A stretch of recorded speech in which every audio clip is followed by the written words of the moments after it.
Before you think about acquiring more, first, adjust your normal. Before you think about reaching out into the ether for solutions, ask yourself, what's the condition of the space I currently occupy? Is it what I want it to be? Because without that foundation, every house is built on sand. You simply cannot build on broken things. So, story time. I've documented over and over and over throughout the years the injuries and physical limitations I've faced when it comes to lifting at the gym, right? It's been this kind of giant puzzle for me. I've tried different things, approaches, you name it. I still am. But the situation's basically confined me to cardio and interval training, right? Lightweight, because anything beyond that ultimately results in shoulder injury. So, continuing to look for answers, I connected with a trainer and corrective exercise specialist recently. His name's James, and day one, I'm in his office. And I'm kind of giving him the lay of the land. My issues, what I've seen over time with my shoulders, we map out a game plan. And as we're doing so, I asked him about what I should do the days we're not meeting, right? Should I keep doing the HIIT classes? Should I be lifting lighter weight? Should I be swimming? Like, what should I be doing on those days? And he said something that I thought was incredibly powerful. He said, I don't want you to do any HIIT or lift any kind of weight, even small weight at the moment, because your normal isn't ideal. And we need to fix your normal before you add more to it, right? It doesn't matter how much weight.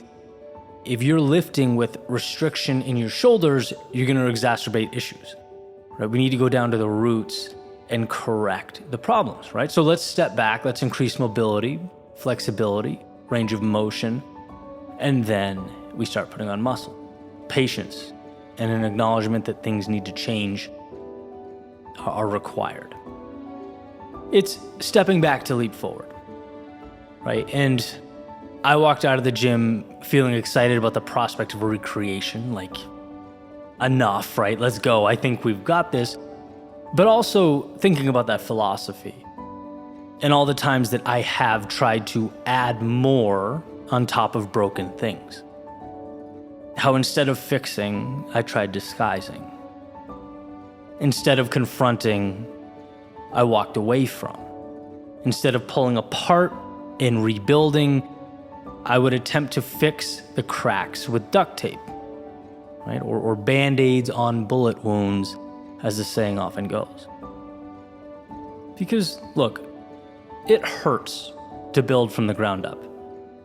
That requires looking in the mirror and acknowledging that something is wrong. It means more work. It means patience. It means dedication. But it also means if you acknowledge it, there will be a point in time where the ground you're building on supports your plans for growth. And this isn't a gym lesson. This is a life lesson.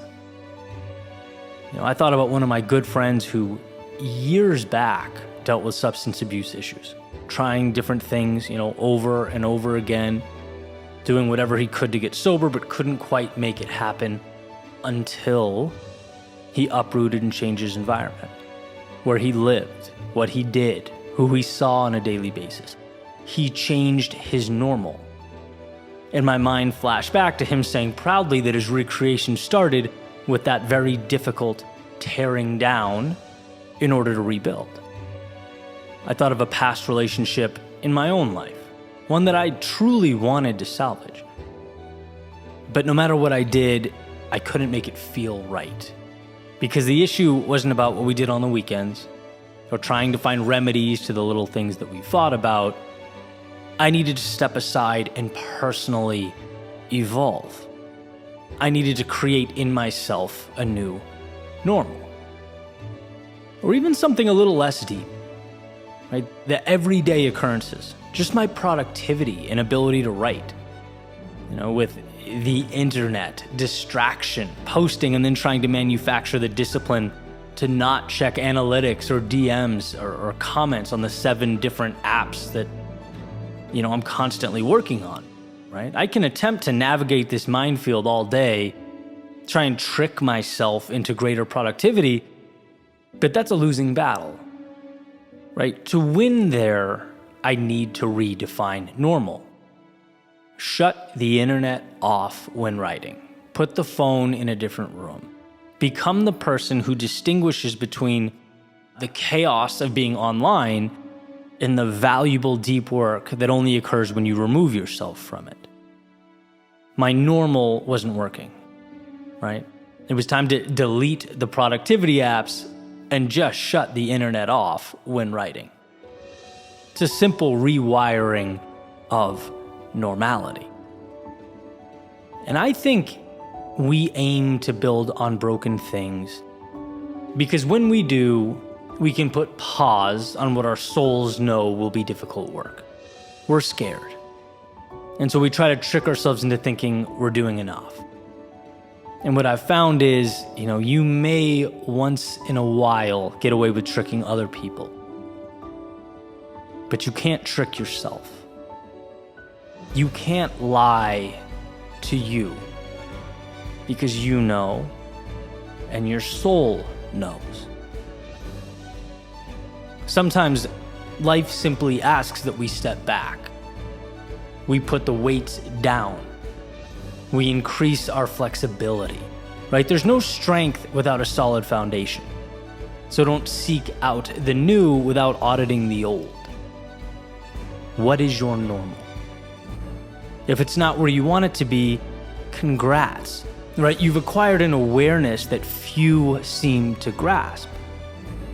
Now you can greenlight the operation. Now you can chip away at what will be the reason you are, at some point in the not too distant future, stronger than you've ever been.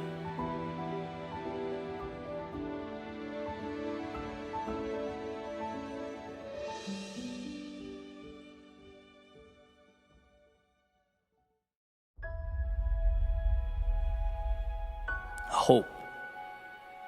That bridge that connects the present to a more ideal world.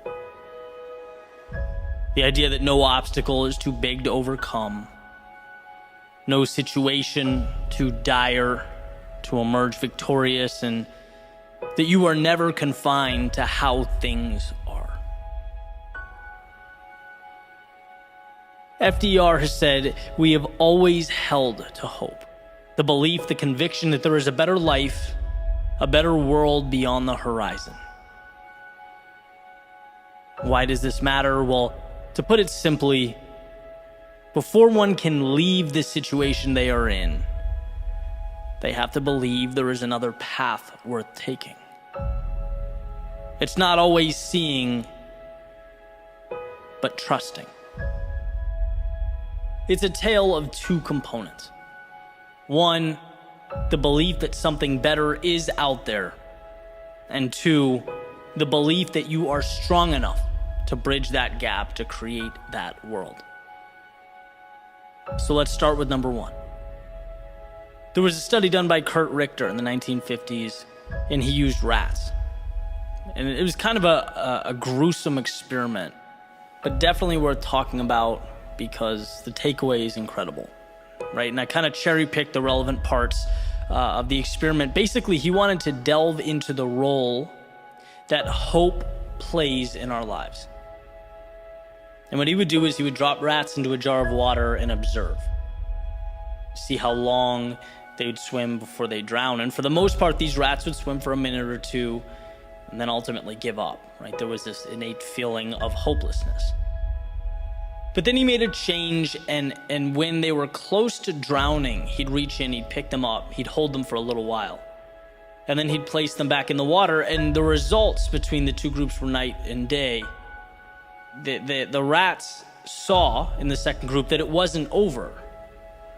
Right? And when they were placed back in the water, they had a reason to continue swimming, and they did. Some of them did for hours. The only difference being that they had hope. They saw there was more. And I don't think that's too different from us. The situation may be different, but the rules generally apply, right? So much of conceding or giving up in life, accepting an existence that falls short of our ideals, it's when we don't believe in something more. We stop swimming. We don't give ourselves a chance, right? So instead of creating bridges to walk on, we make walls that lock us in. Hope is knowing all pain, all discomfort is temporary.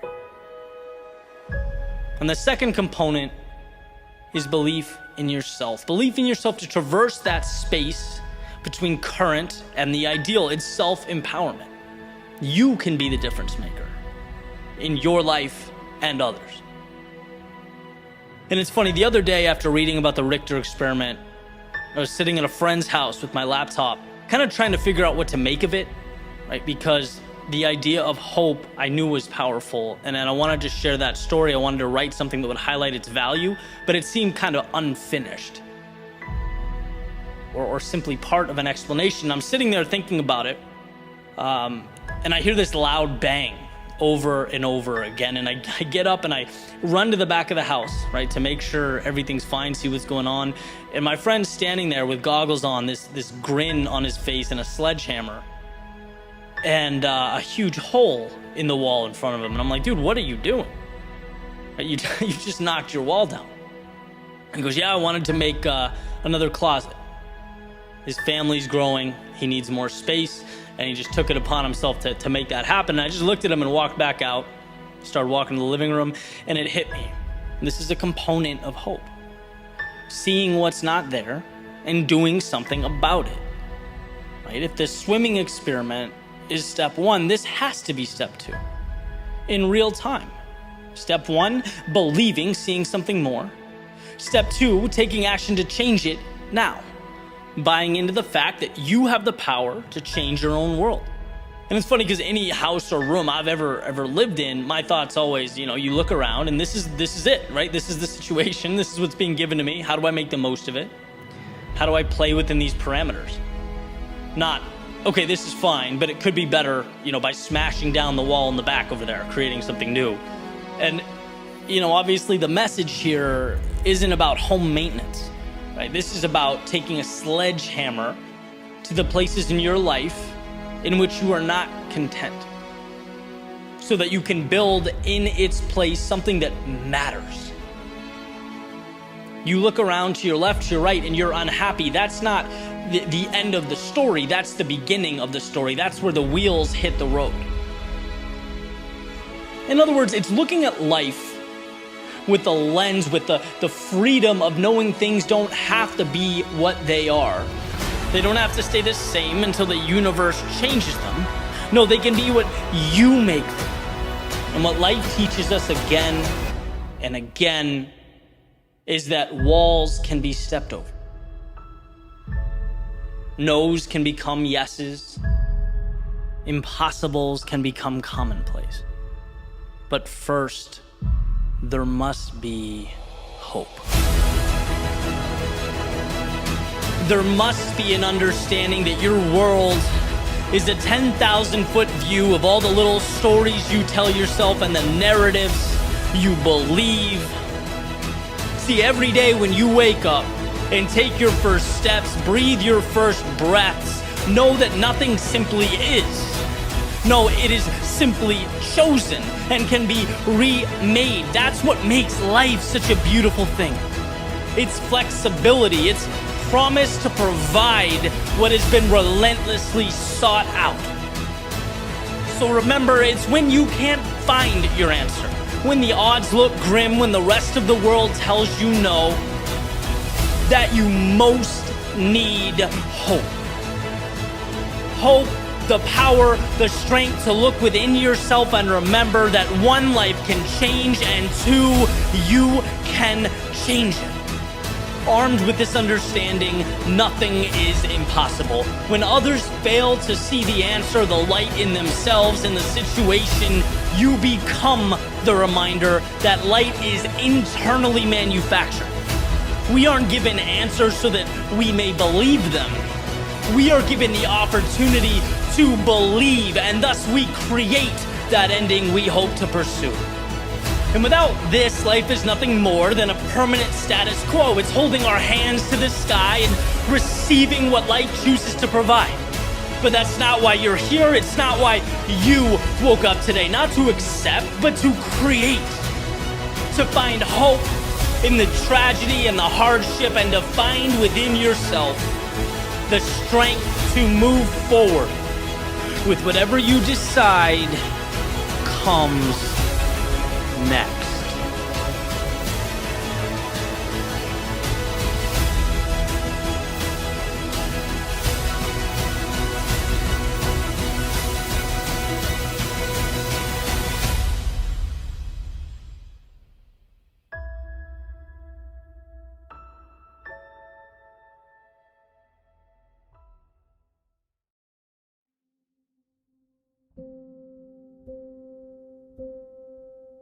It was an ordinary run, on my ordinary loop, on an ordinary day, right in the middle of an ordinary week.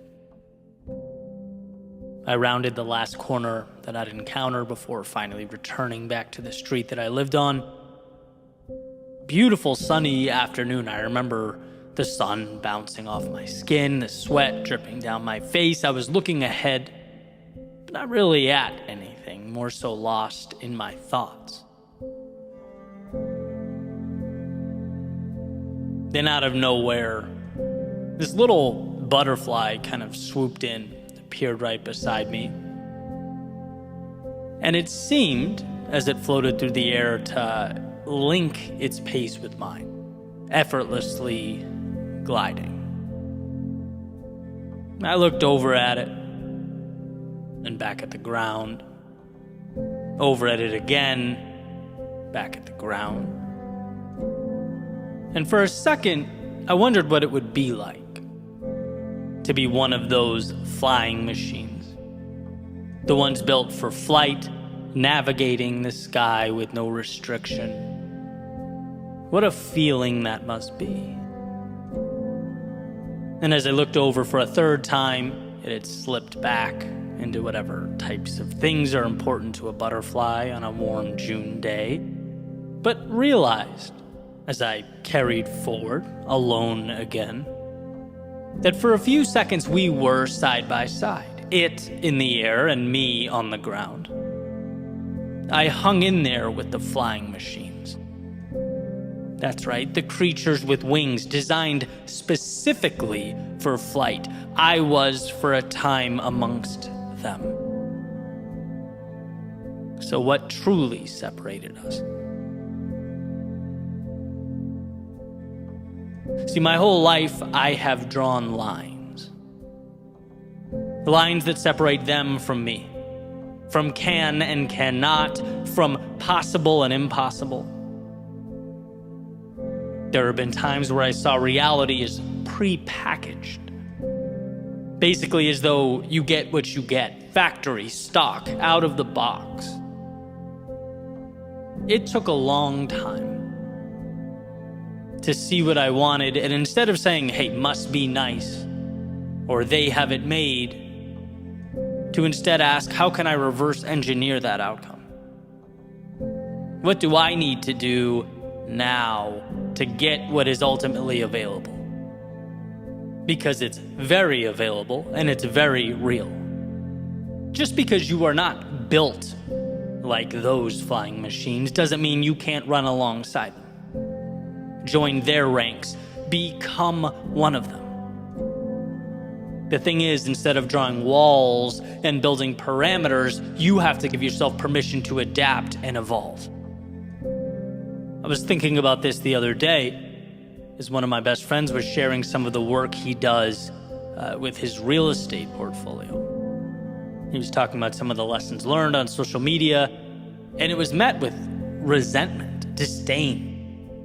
You have X, I don't. You make Y, I don't. You came from Z, I didn't. And I read the comments, I just shook my head and thought, they don't know. They don't know he grew up on a farm in Michigan, spending a long time working for less than minimum wage. They don't know that he put himself through college. They don't know that he took out a loan, having no clue what he was doing, and learned how to renovate a home by himself. See, here's what he didn't do. He didn't point up and say, wow, look how free they are.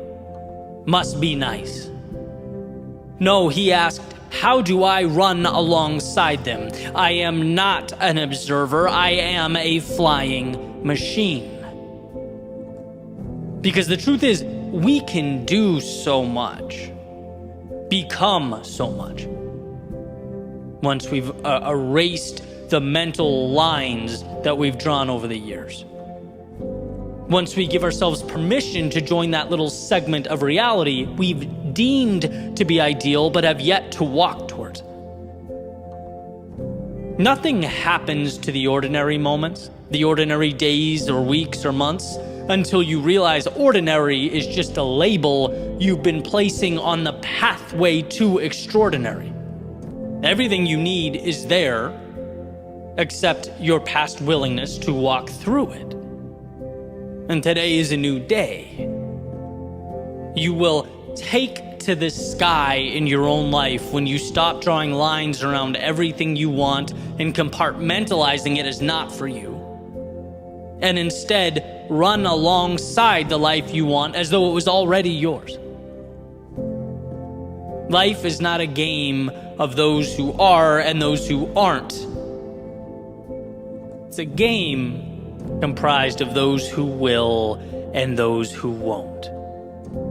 Those who see how they can and those who see how they can't.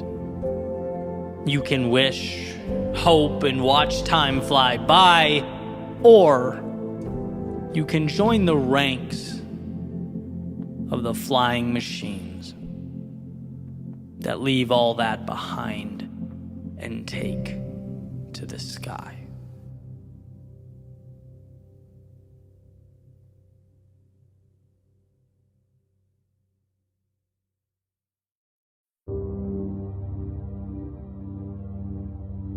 There's a saying that what you water is ultimately what grows. That where you place your attention ends up guiding your feelings, your perception, your actions, and your life. Right? Focus becomes identity. And change comes from bringing awareness to what we're focusing on. I remember when this light bulb went off for me. Like so many epiphanies, what happened during a difficult, kind of a trying time. It wasn't where I wanted to be. And I remember, sitting down and asking myself, dude, are you on your own team here? Are you helping yourself? Using the metaphor, the question was, am I watering the weeds in my life or the flowers? And by the weeds, I mean, am I allocating energy to thoughts that are detrimental to what I want? Am I keeping myself in places I don't want to be and in relationships that are counterproductive? Am I thinking about what can go wrong instead of all that can go right? Or am I watering the flowers, the positive, highlighting the possibility, the things I'm appreciative for, the seeds, the potential that can grow a mile high?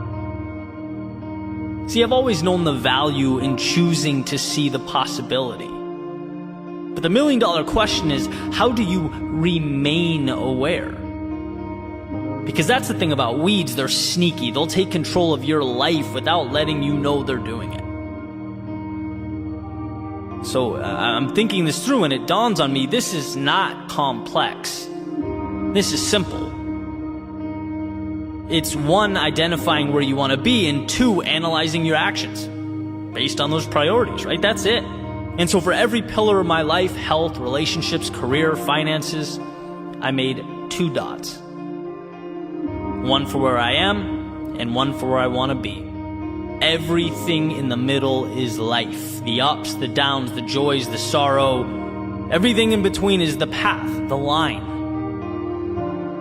And it's simple. You start on point A, knowing that you can always get to point B. That what you want exists, it's there, it's available. And your attention, all of your energy should be allocated to the thoughts that reinforce that truth. That's your path. That's what you believe. That's what's important. And it's going to happen. Anything beyond or outside that line, anything that tells you you're not good enough, anything that accepts not achieving that priority, suggests it won't work out, that is where the weeds live. That is wasted space. Why exhaust that energy? Right? To think, I'm not good enough to get this promotion. How does that help you get to your point B? It doesn't. Eliminate that thought, right? Point B always exists. Just that notion pushes a lot of things to the side. You have to be good enough. You just need improvement. Maybe it's enhanced skills. Maybe it's more effort. Maybe it's changed approach. But tackling these things will water the flowers. It moves you along the path, and progress is happiness. Right? For me, health is a big thing. I run all the time, but I'd like to be more fit. I'd like to eat healthier. There's room for improvement, and I know it's possible because that is my point B. I know that saying I don't have time, or I don't have the right body type or genes, or trying to convince myself that fast food just this once will be okay. No, all of that stuff is watering weeds. It exists outside my path. My time should be spent realizing how incredible the human body is, taking care of it, pushing it, being proud of it, taking accountability for it.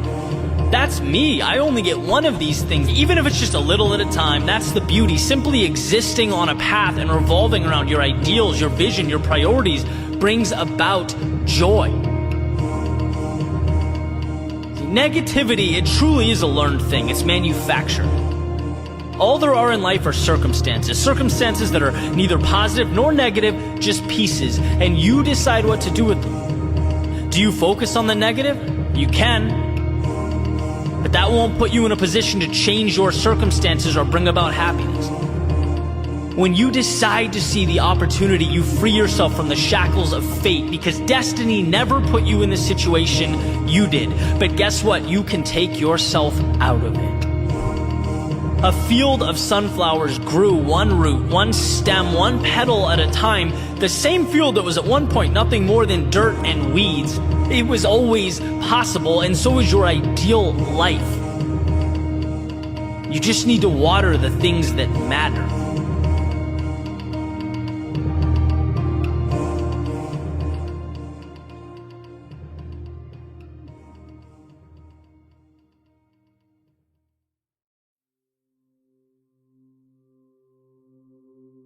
I went on a run yesterday. My mind, as it often does, began to wander. Reflecting back on all the streets I've jogged down over the last 10 years, all over the country, up north in Canada, down in Mexico, across the Atlantic, as long as my body would allow me, I was running. You could say it's become over time something of a spiritual occurrence for me. So as I made my way down A1A, I asked myself, why? Why has it meant, and why does it continue to mean so much to me, this sort of arbitrary activity or exercise? And not only that, particularly during the times where everything else in life feels so unsteady, when there's chaos and turbulence all around me. Well, this is the conclusion that I came to. It was the clarity.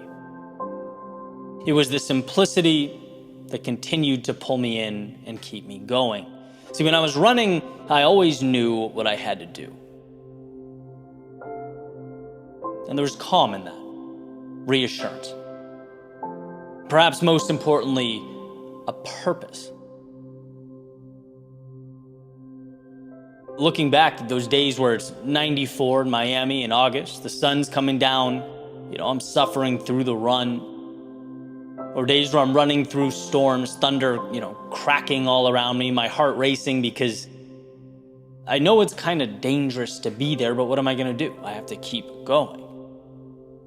Those days up in New England in the Northeast, right, in the winter, that first mile where you step outside and the wind sort of cuts through you, you feel it in your bones. All that's uncomfortable. But problems, they seem manageable when you know where you're going, when you understand the rules of the game.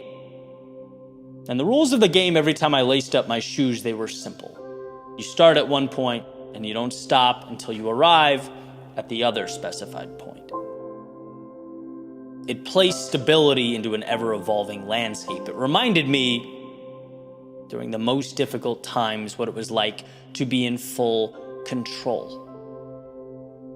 And I'm going to say something that may appear drastic here. I'm sure many of you know that saying, simplicity is the ultimate sophistication, attributed to everyone from Lincoln to Da Vinci to your next door neighbor. Well, I believe that simplicity saved my life. And I think it did many times. It's been a very up and down journey, as they all are, right? And growth is injecting yourself into a world you don't understand. It has to be, definitionally. It's being oversaturated with options. The road less traveled is paved in distraction. And when my purpose and my path felt like they were deteriorating before my very eyes, when my understanding of life felt like it was slipping away, which is a pain pretty different than stubbing your toe, right? It feels much bigger, it's much scarier. It was faith in my ability to slay the dragon and find the treasure that empowered me. It was the thing that reminded me, when I break things down into little objectives, not only do you conquer them, but you identify as someone who conquers them, right? It's peeling back the layers of complexity that reminded me, amidst the clutter and the noise, there's simplicity in what I was meant to do. The shiny objects need not divert my attention. We just need to take the time to identify our finish lines, and they can change. What matters sometimes does. But the moral of the story is you can't live life trying to hit targets in the dark. And it just makes sense, right? Issues with the project I'm working on, go for a run. Feeling confused, frustrated, go for a run. Argument with the girlfriend, go for a run. Run, right? And I'd come back with less in my head than I left with, which would, funny enough, ultimately be more than I left with, right? The space to think about what matters. The simplicity of starting points and ending points. Nothing in life is that complicated. It's not. But we have a tendency amidst life's storms to stop running. During the heat waves, we forget why we're there. We lose that simplicity. We lose our purpose and our meaning because we let the unimportant things become the big things. And I think that's what running is. A reminder that, when life is simple, we understand where we're going. Simplicity isn't convenience, it's what keeps your heart beating and your eyes open. It is life. It's waking up, knowing what matters to you so that you can push away the things that don't.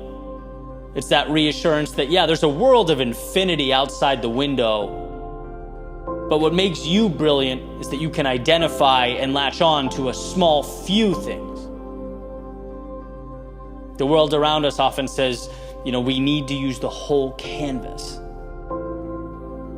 But I say there's nothing wrong with identifying your favorite color and going from there. I say identifying your destination and moving towards it wholeheartedly with conviction is a superpower. And it doesn't mean we don't stop along the way. It doesn't mean nature won't push us off course from time to time. But for one who's taken the time to identify for themselves a finish line, they are never truly lost, even during the most trying of times, because all that's required is a repointing of the compass. I will continue to run for as long as I can, because the further one moves into that abyss, the more life says, look over here. A is important. No, B is what you need. You'll never succeed without me or him or them. This way, that way, some in-between way is the right way. But no, all that is distraction. It makes you feel small very quickly and will make you feel unsure and ill-equipped just as fast. In my mind, the beauty in life is taking all that supposed complexity and finding within it what's required to paint our own masterpieces, to run our own races. Life is a run around the Charles, a run down the Hollywood boardwalk, a run to the Dania Beach Pier. It's knowing where your heart needs to go and following it there. It's saying yes when required and no when required, but understanding you are the one who decides what required means. Beauty is simple. Contentment is simple. Meaning is simple. And we can always access those things. They're buried under the complexity we spend our day-to-day swimming in. So, neighbor, here's to the ultimate sophistication. To getting more than you've ever had in your life by building your own parameters out of less.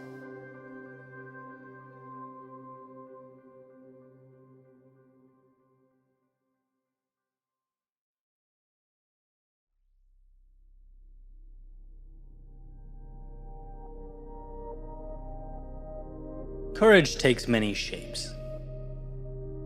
Sometimes, courage is slaying the dragon. And sometimes, it's merely picking up the sword and seeing yourself worthy of swinging it. Sometimes courage is running.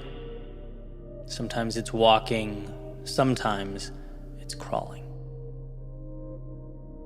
And as we navigate life's seasons and oscillating chapters, as we transform, so does courage, right alongside us.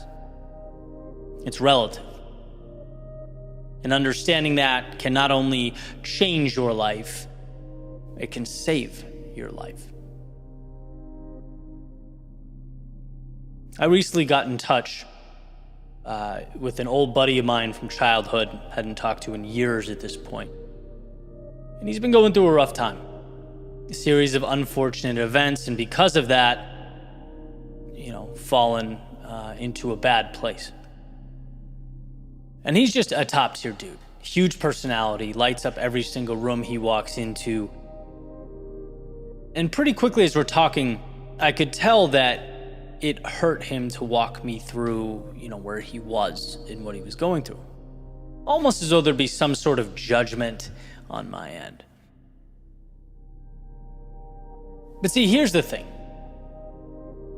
No one is immune to succumbing from time to time to life's misfortune. That's just a reality. At any point in time, every single soul walking this planet is a few bad decisions away from rock bottom, just like they are a few good decisions away from the clarity and positive transformation and growth they've been looking for. And knowing that that's a fine line, to me, that's empowerment. Because it reminds us during the bad times we are, a few decisions away from climbing out. And during those good times that we're not infallible, that nothing should be taken for granted. No one is above misfortune. You're not less than for walking through your personal hell. It's merely your turn to find courage within yourself and rise above it. Now, that's exactly what he's doing, and this is ultimately my point. He's getting help. Hurt pride, hurt ego, angry at himself. He's rising above all of that to get help for the betterment of himself, his family, and his family's future. To me, it does not get more courageous than that. It's a courage I'm not even sure I fully can comprehend. And I get it, right? You're in the middle of the chaos. You don't see it. We never see clearly in the middle. Because it feels like he's digging himself out of a hole, so he doesn't see the magnitude of his decision. But given the season he's currently in, he is making himself the hero. And there will be a point a few years from now when, sure, courage will look different, because what life asks of him at that point will be different. But we have to understand the moment. What's more courageous than saying, I don't want this anymore, I'm going to fix it, and taking a step towards that? And that's what we need to understand. I witnessed this firsthand. Especially in the, personal development world. I love consuming personal development on YouTube and podcasts and books and everywhere. And what I find is the message I need ebbs and flows depending on the season I'm in. Right? There are times, particularly in the first couple of years of starting this business, where I'd need the Gary V's and Eric Thomases of the world every day to say, dude, get off your ass and do more. Stop hiding behind your excuses. Be better, right? And there are still days where I need exactly that. In those moments, courage for me meant overcoming the desire to cling to short-term fulfillment. Courage was doing what I needed to do, not what I wanted to do. Then there are times where, I'm fighting through something deeper, something personal. And courage looks a lot different. It's not go write 2 speeches and run 10 miles, go be better and do more. No, not that day. Those days, it's look in the mirror and remind yourself that what you do matters and that you are worthy. Courage is picking up the sword. It's when I dive into the philosophical. It's Eckhart Tolle explaining the power of being present. Jordan Peterson shedding light on what one's pursuit of meaning truly entails. Courage is recapturing my why, pushing through the fears and insecurities and feeling again like the person who can.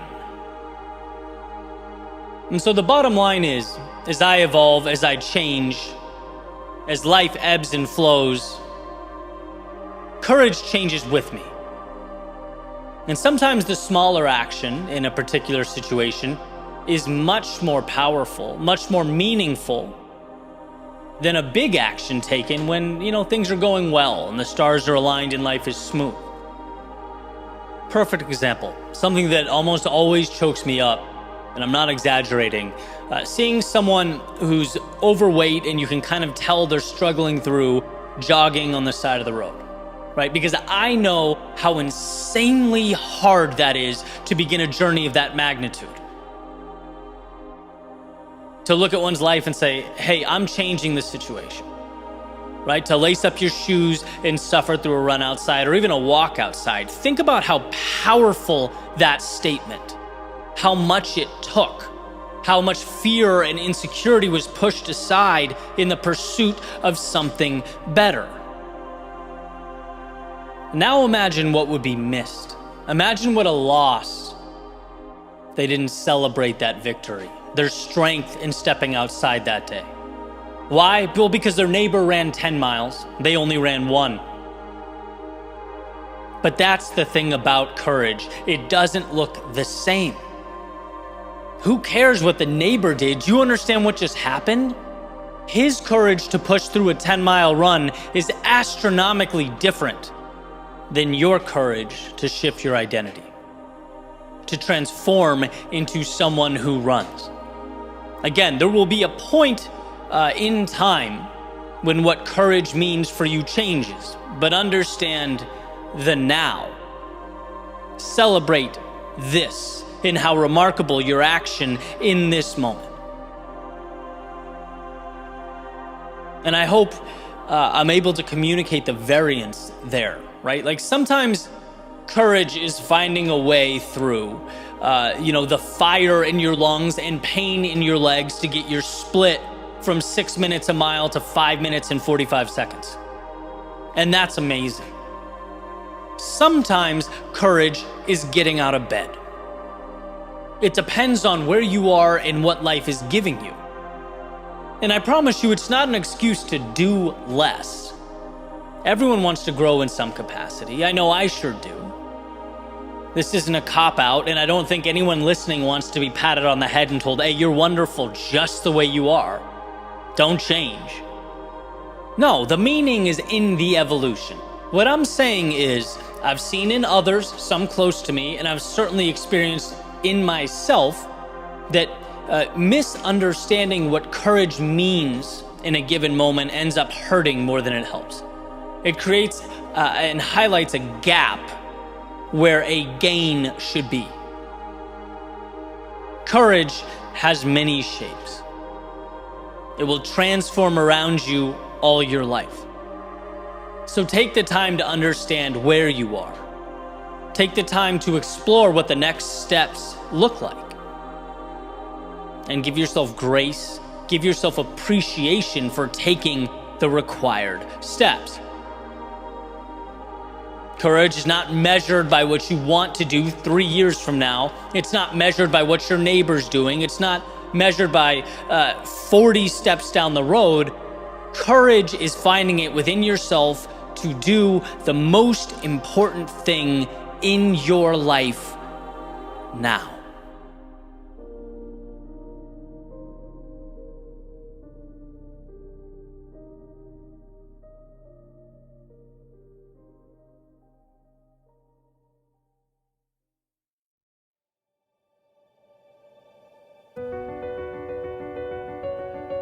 When the water rises, it's sink or swim. We pick up certain truths as we make our way through life, realizations, little awakenings, patterns that allow us to map the things around us so that we can navigate this crazy place. And here's one such realization for my own journey. When you pursue your best, you live your best life. Your best is a North Star to guide you, a bar, line, or benchmark that's always moving, a reminder that you can always do more and be more. A reminder that life tomorrow can always be different than life today. To pursue your best, in my opinion, is synonymous with capturing all that is good in this world. Capitalizing on potential is to utilize those resources in need of an architect.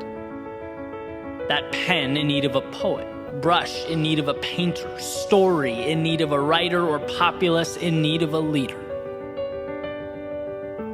It's a pursuit that not only supplements our existence here on earth. No, I believe it is, in and of itself, why we are here on earth. But like every ideal, pragmatism seems to get in the way. Meaning, well, life is more difficult in execution than it looks on paper. We can't be our quote-unquote best every day. We sometimes fall short of that mark. Our outcomes don't always align with our expectations. The perpetual journey to one's best is neither straight nor without discomfort. It's more like the navigating of a new world without a map or compass. A world that we're by default ill-equipped to take on when we begin. And I believe that 99% of success is reliant upon the willingness to move into that great unknown and allowing adversity to shape us. But that remaining 1% is a little bit different. That 1% is when we see what we've never seen, do what we've never done. It's uncovering our best in those moments we feel our worst. Climbing the highest when we're at our lowest. When the water rises, it's finding a way to swim. See, the majority of life calls for tiny adjustments. It's observing and learning and moving on. But rarely do we talk about the darkest moments, when we feel as though we are up to our neck in the trials and tribulations of life. When the world doesn't relay messages of hope or prosperity. No, the only incoming message is despair. You're essentially David looking up at Goliath. Perhaps a Goliath of your making? Perhaps not, but a Goliath nonetheless. So why here? Why are these dark moments different than the 99%? Why is a stage provided at the very time when the limelight feels further out of reach than it ever has? Because this moment is when you prove to yourself who you are. You think you've dug deep in the past? You think you've given your all back then? No, you have no idea what you're capable of. The world provides a stage in our darkest moments so that you can pull back the curtains and illuminate your strength. It floods your world with adversity so that you can trust yourself to navigate the waters. And if you can find a way here, when the walls are closing, clock is ticking, and water is rising, what can't you do? Have you ever asked yourself that question? Those moments show us what we can be, and that is why the 1% is everything. Why is it that rock bottom becomes a bridge to so many new tomorrows? Or the losses we dread most become the change we need most? The answer is simple. Because in those moments we find within ourselves the keys to transformation. See, you didn't know that you can leap that far. And you didn't know because you've never been pushed so close to the edge, running at so fast a speed. But in those moments, you learn that you can take flight. You learn you have the power to stand again. So while the vast majority of life is saying yes when most would say no, it's how we choose to act while immersed in our lowest lows that provides the framework and the opportunity. I believe that the tears indicative of despair streaming down your face look a lot like the tears that emerge during our happiest moments. They are the same. One just precedes the other. See, despair gives you a chance to look at life differently, look at yourself differently, to look in the mirror and understand that the reflection looking back is capable of leading a revolution in your soul. And I get how hard that is, how detached from reality it might seem, but isn't that what tomorrow is? A detachment from the reality, the parameters and the rules of today. It's not until that seed is buried beneath the earth that it plants roots, that it takes aim at the sky, and when you are stuck beneath the chaos of life, you have to know that this is where you too transform. So forget yesterday's shoreline, this is where you build tomorrow's destination. Don't fixate on what is gone when you can dream of all that is to come, and don't dwell on who you were when you can celebrate all you will be. When the water rises, swim.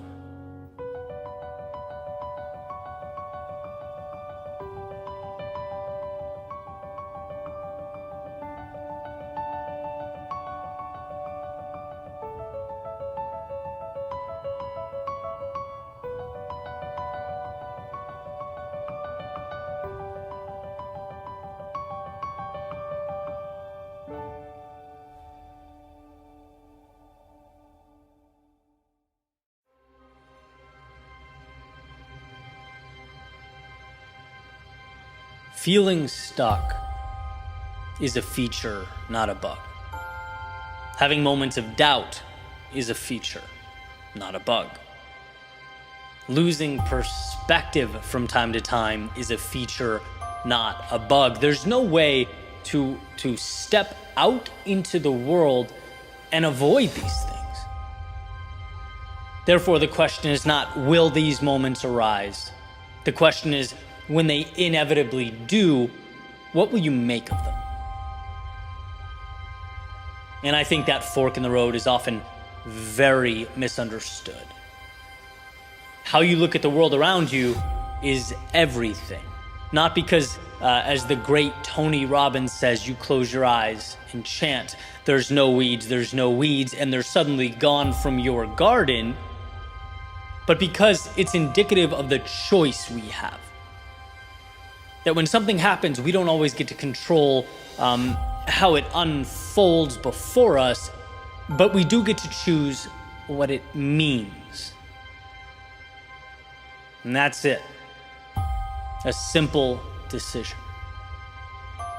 And you can see how it's just as easy to go one way as it is to go another. Right? Citing another brilliant voice in this space, Jim Rohn used to say something along the lines of, success is easy, right? It's nothing more than a few simple decisions every day. Well, when asked, why isn't everyone successful? He'd say, because being unsuccessful is easy too. Choosing not to do those things is easy too.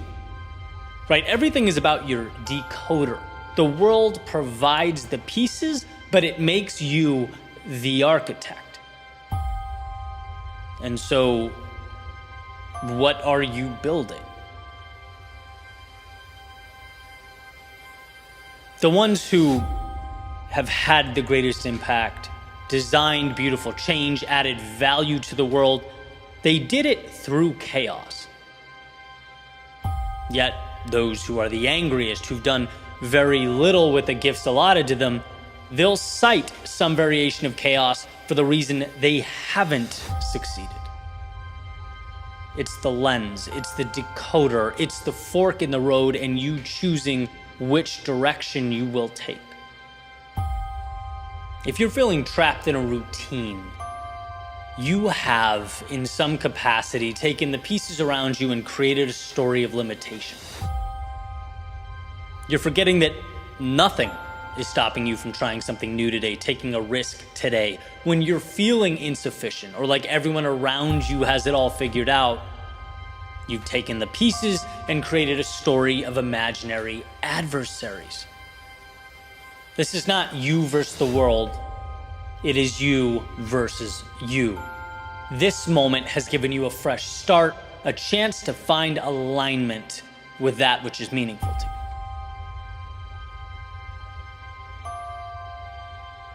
One of my favorite metaphors, life is a staircase, where the chaos and the turbulence are ultimately there for you to tame and then move on to the next step. In fact, that's the only way we climb. The world will consist of challenges, and one of the most important gifts we can give to ourselves is to remove the notion that we can just waltz on through with zero problems. Having that as the benchmark sets us up for failure. There is no perfect path or pursuit. Instead, ask, where is the value? When we fall, ask, where is the value? How can I rise, grow, adjust? That's why perspective is everything. One man or woman's business failure is the reason he says, I tried, and talks about what could have been over beer with his buddies for the next decade. Another man or woman's failure is the reason she's able to pinpoint where the problems existed and come back stronger, wiser, armed with solutions. See, these aren't wildly different circumstances or initial occurrences. What has occurred are wildly different interpretations, wildly different reactions.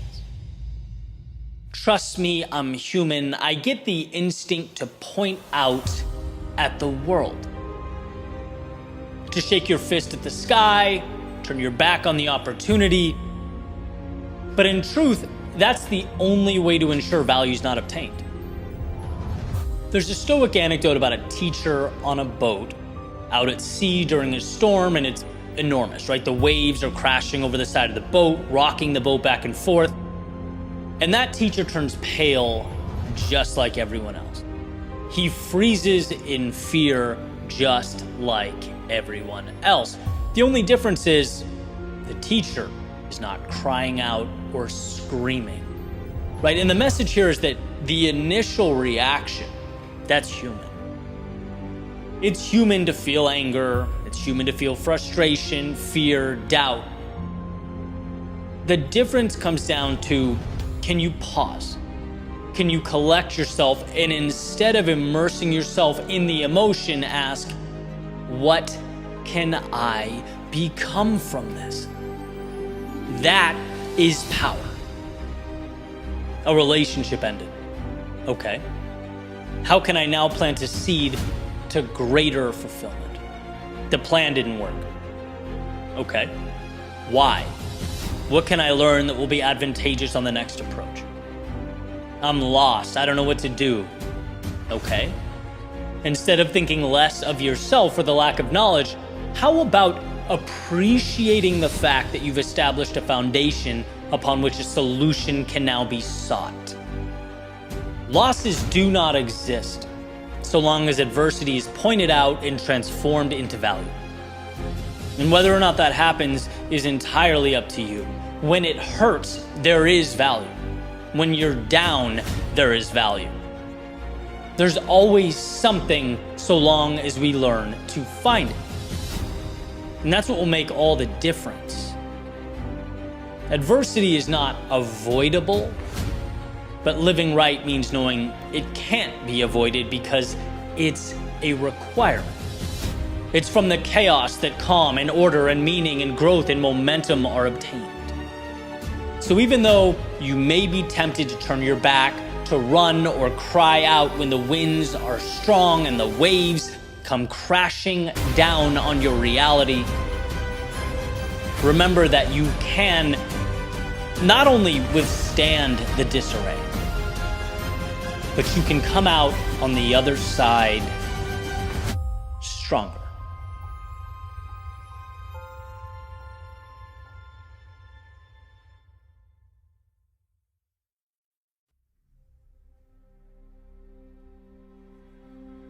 What is the difference? When I think back to the first time I deviated from my comfort zone, my routine, I lost the certainty in my life. And as much as I wanted to go back, I remember telling myself one more day, just one more day, until someday became the current day, and that made all the difference. Day one, starting my company, I remember turning the camera on and feeling so lost saying words into a microphone that I almost didn't press record. But I did. Until one day I realized not only was it bearable, it was my purpose. The vehicle that transported my thoughts to the world, and that made all the difference. During the times when some of the projects I invested the most time and energy into flopped, I remember almost saying, this isn't for me. But I kept creating.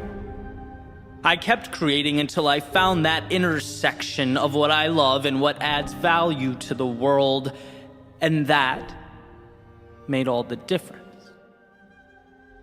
What's crazy is how small a decision that difference seems in the moment, how insignificant the decision feels as one stands and looks out from their doorway. The difference between going and not going, stepping out or staying in, making the move or waiting one more day.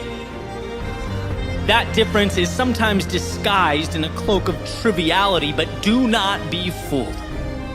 The little decision to move forward, to hang on when your ego is screaming at you to just let go, walk away, find some semblance of comfort and predictability.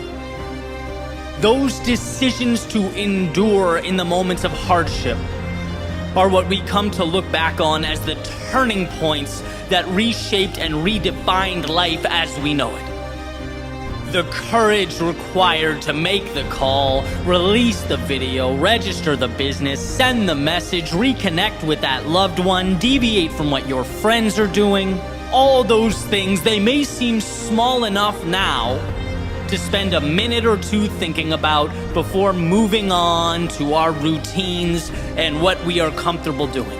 After all, it's easy to disregard the small things. But the acorn that becomes the oak tree is small. We must, along with the current reality, see the potential in what those things become. And sure, there are times where the present and the ideal are so different that it seems almost incomprehensible.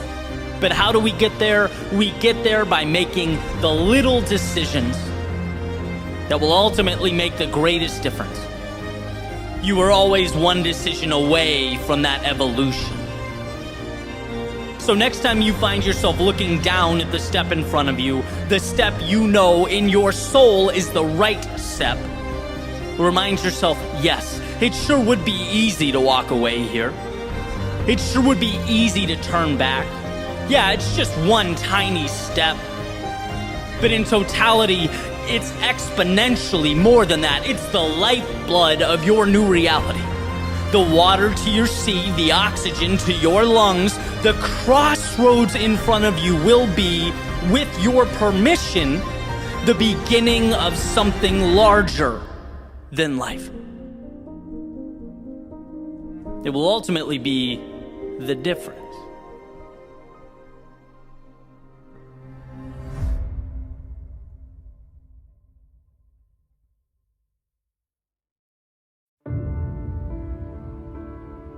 There's a story about some frogs.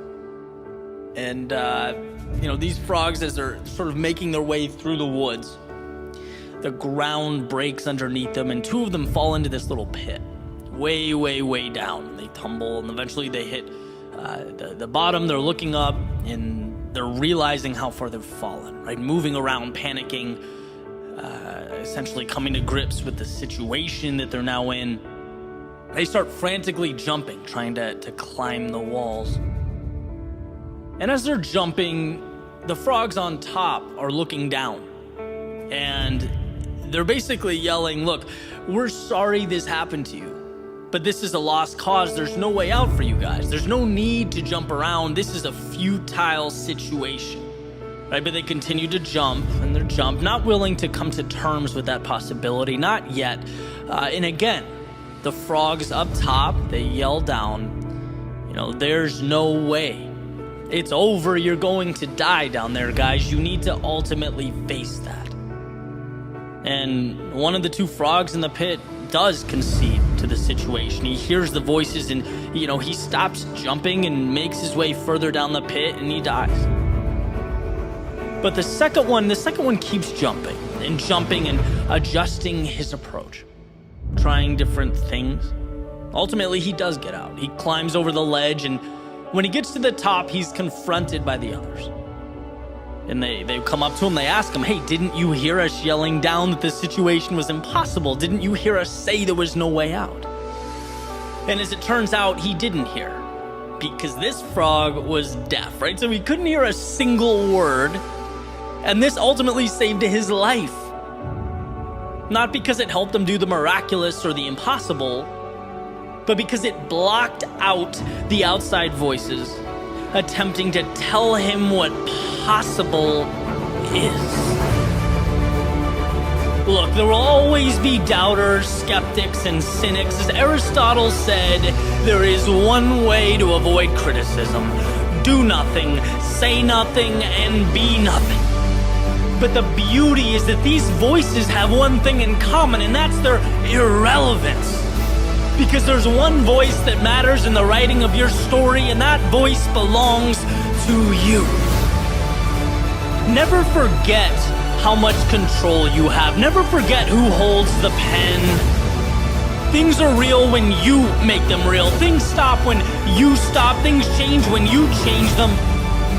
So here's the following, not orders or expectations, But that spark that guides you to what feels right, to what means the most, here's to an everlasting self-belief that will lift you out of any hole, carry you over any mountain, and most importantly, turn blank pages into a story that is truly yours.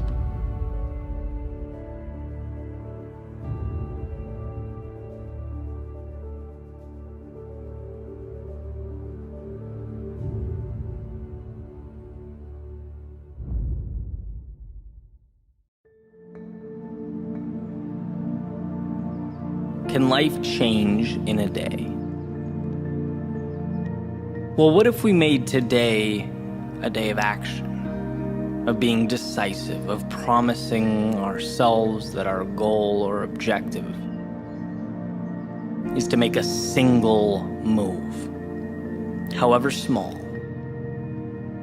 What if today action is king? And we live by the notion that whether the result of our courage is good or bad, whether it's the result we hoped for or the one that we didn't, at least now we have something to work off of. And that means we've moved beyond where we started. What if today we live by the notion that a vision can change our lives? But a vision without that small step is powerless. And today we take that small step. It's easy to forget how good progress feels, how incredible it is to know that we're moving towards something meaningful in our lives, something that we chose, that we're building. We had the courage to break life down so that piece by piece we could build it back up.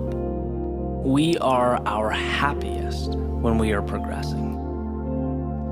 We're designed to map out the unknown, unexplored territory to make it our own. We're not just flesh and bone, but travelers with godlike capability of seeing that which is not yet there. And with an idea and courage, there's nothing we can't do. And that's why when we stop seeing infinite opportunity, when we pretend that settling is okay, that the status quo is enough, we know deep down in our souls that something's missing. We need the next door to unlock. So today, let's find just one door that we can open. Remind yourself of the shock wave that goes through your system when inspiration guides an idea and progress turns that idea into reality, because momentum connects every aspect of life. Not hitting the snooze button can mean seeing the sunrise, which can mean you read 3 pages in a book you wouldn't have read, which could mean your day improves, which could mean you make a call that you've been meaning to make, which could mean a dozen wheels start turning, not because you did everything, but because you did one thing. Today can be the day that changes your life.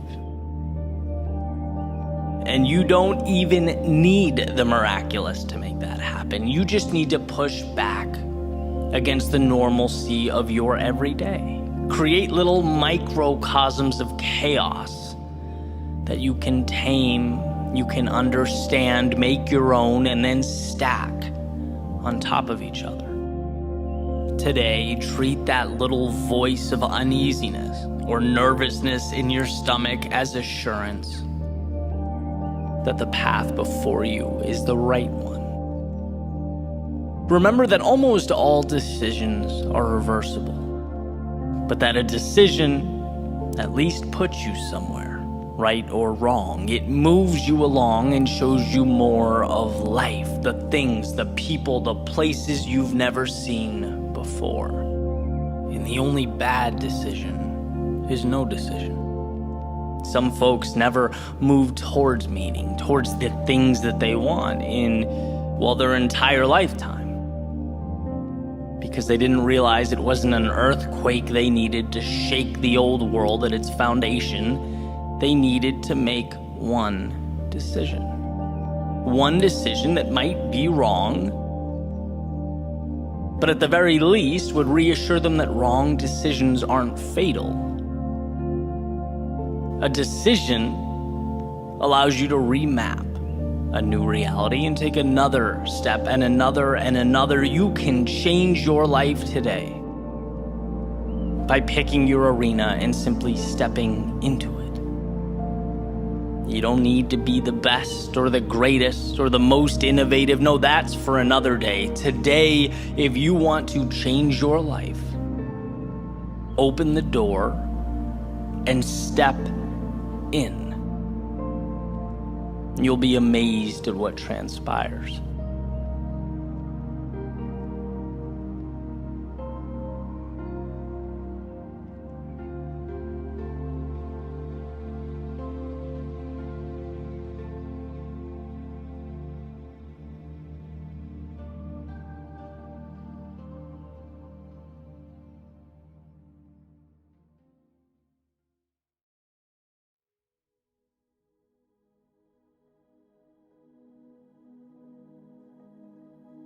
Don't you dare reach for your pocket, I told myself.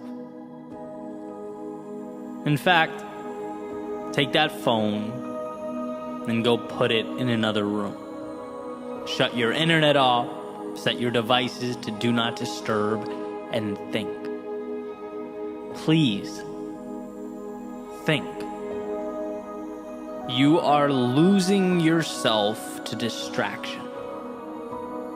Or as Cal Newport puts it, we're in a world that demands more thought, more deep work than ever before, while we all simultaneously become more and more incapable of that focus.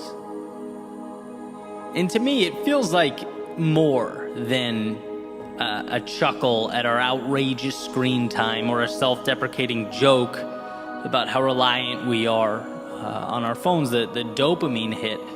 I think it's antithetical overall to what we need, to where we find our purpose. Which is a dichotomy that's frustratingly true with so many things.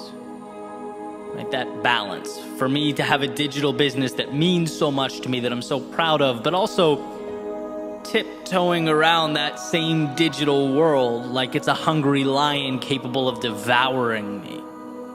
That's a real feeling. It's water that's foundational for life, but in too large a quantity will kill. It's the sun that, while integral and responsible for this planet as we know it, also has no problem ending, anything that's too openly exposed to its rays, to its heat. There's always a sweet spot between too much and not enough. Right? That happy medium, that intersection is why we're all here. Because when I don't take time to deeply think, when I lose the big picture, I remain in a cycle of routine. And sometimes that's great, right? Morning routine is great. I don't really have to think about it. I'm programmed. Things like driving a car, as Duhigg explains in The Power of Habit. Your foot stepping on the gas. It's involuntary, and thank God for that. But one must be able to step outside that loop and ask the big picture questions. We have to make time to at least roughly chart the course. And it'll change. Life will present its obstacles, but we'll have at least parsed out what matters and what doesn't. When life is all habit and reflex, when you've lost the ability to examine the self because 1 minute alone with your thoughts is agonizing,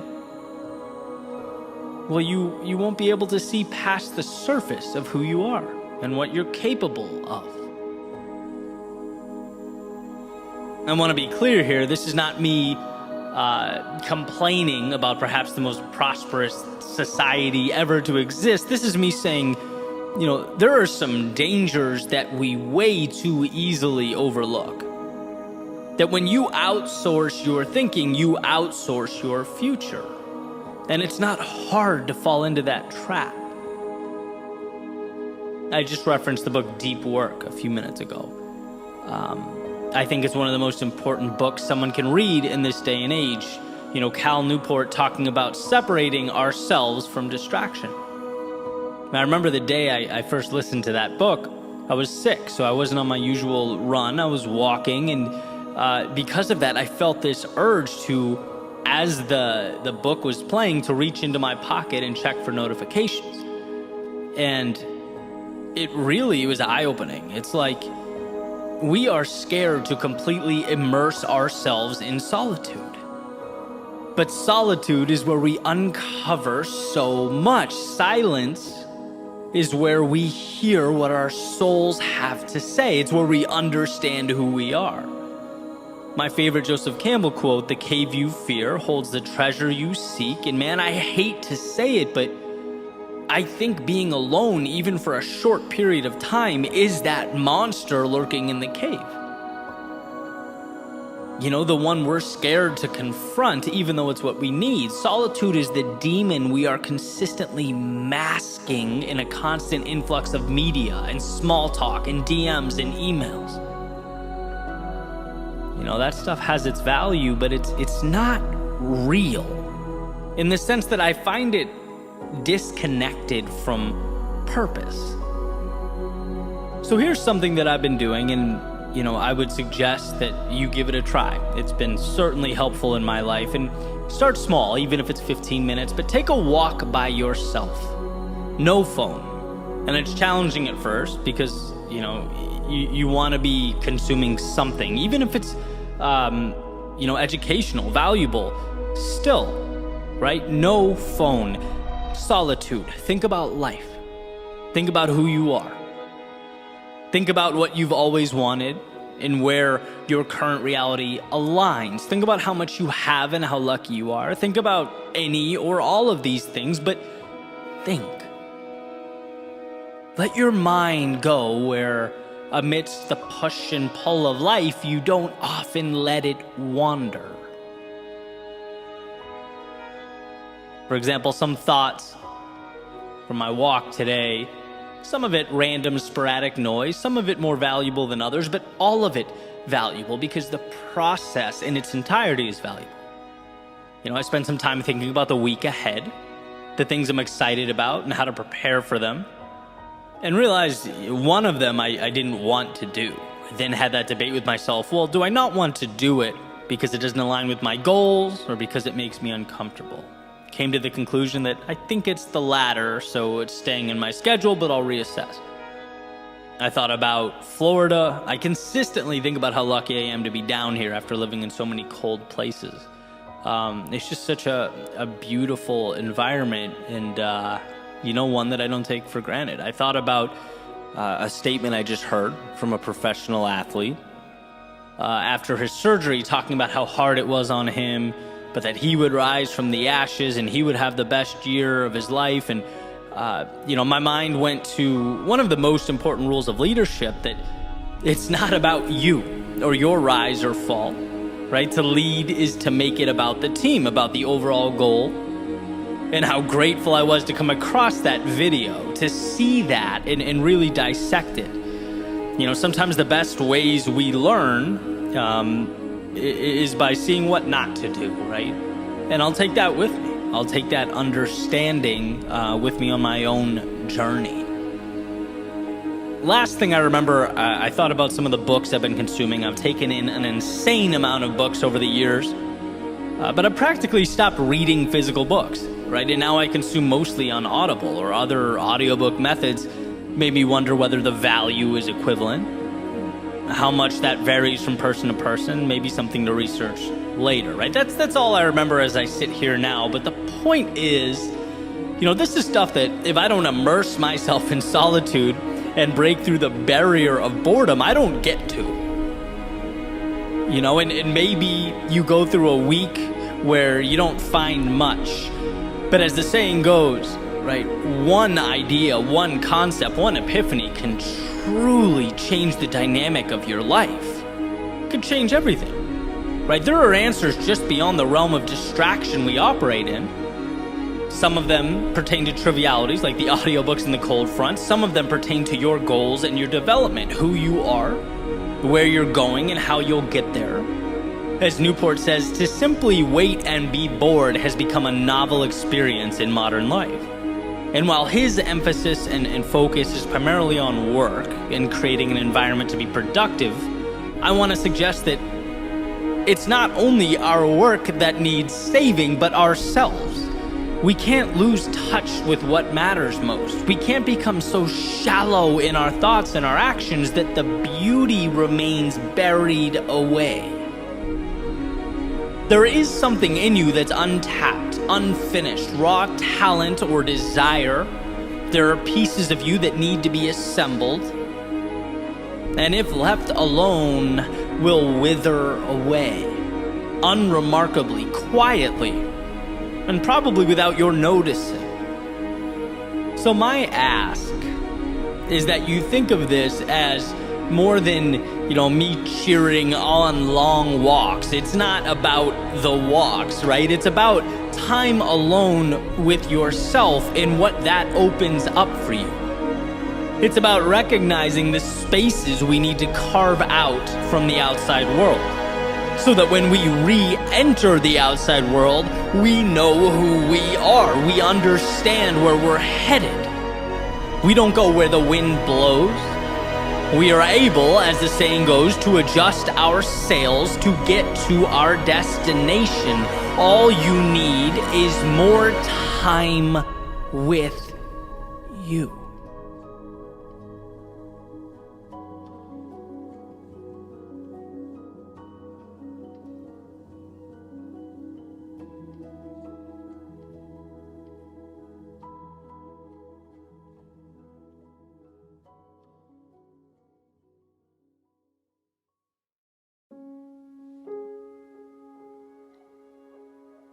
I was watching a masterclass by author Margaret Atwood. It was on storytelling, and I knew going into it would be interesting. I'm not a particular fan of her work, at least from a content perspective. But look, we're talking about someone who's truly made a mark on the world, right? There's a lot to be learned from her, so I buckled in and listened to what she had to say, and unsurprisingly, there was a lot of wisdom there. And there was one idea in particular that really resonated with me. Both as a writer, yeah, but also outside the quote-unquote creative space, which I'll get to in a second. The idea was centered around finding the moment to begin. A story's true starting point.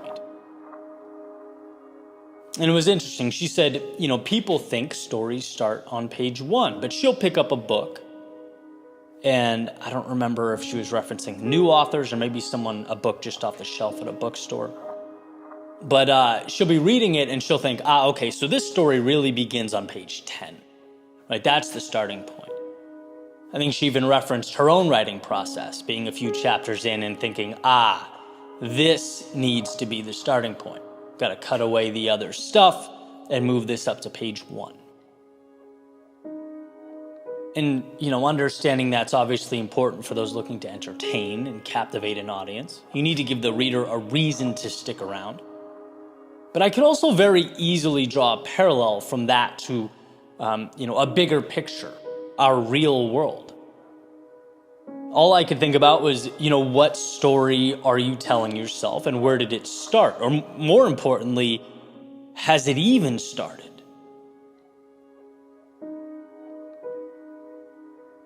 There's something both liberating and beautiful about the fact that all of us in the stories we are living could, at any moment, recreate that metaphorical first page. And I believe that with all my heart.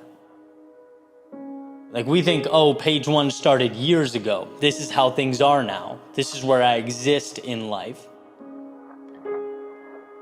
But what about the idea that beginnings don't have to start on page One, what about the idea that you can cut away as much as necessary to create the right beginning? The story that feels right to you. We don't owe anything to the words that were written leading up to now. We're not beholden to the chapters that came before. Robin Sharma talks about the idea of killing your darlings, right, which is an old saying that refers to that very challenging task writers face of cutting away the things that aren't absolutely essential to the story's main narrative. It's hard to do. We place value and importance on these things because they feel like a part of us. We feel like they're too significant to dismiss. When in reality, the act of letting go is ultimately a value add because it ensures that what matters is what stays. It's the ability to understand that the story doesn't begin when thoughts become words. It begins when there's alignment, when the story captivates, inspires, and in the one you're writing, the one that is your life, you can always make that moment right now. There's always a new novel that can be written with new objectives and characters and storylines.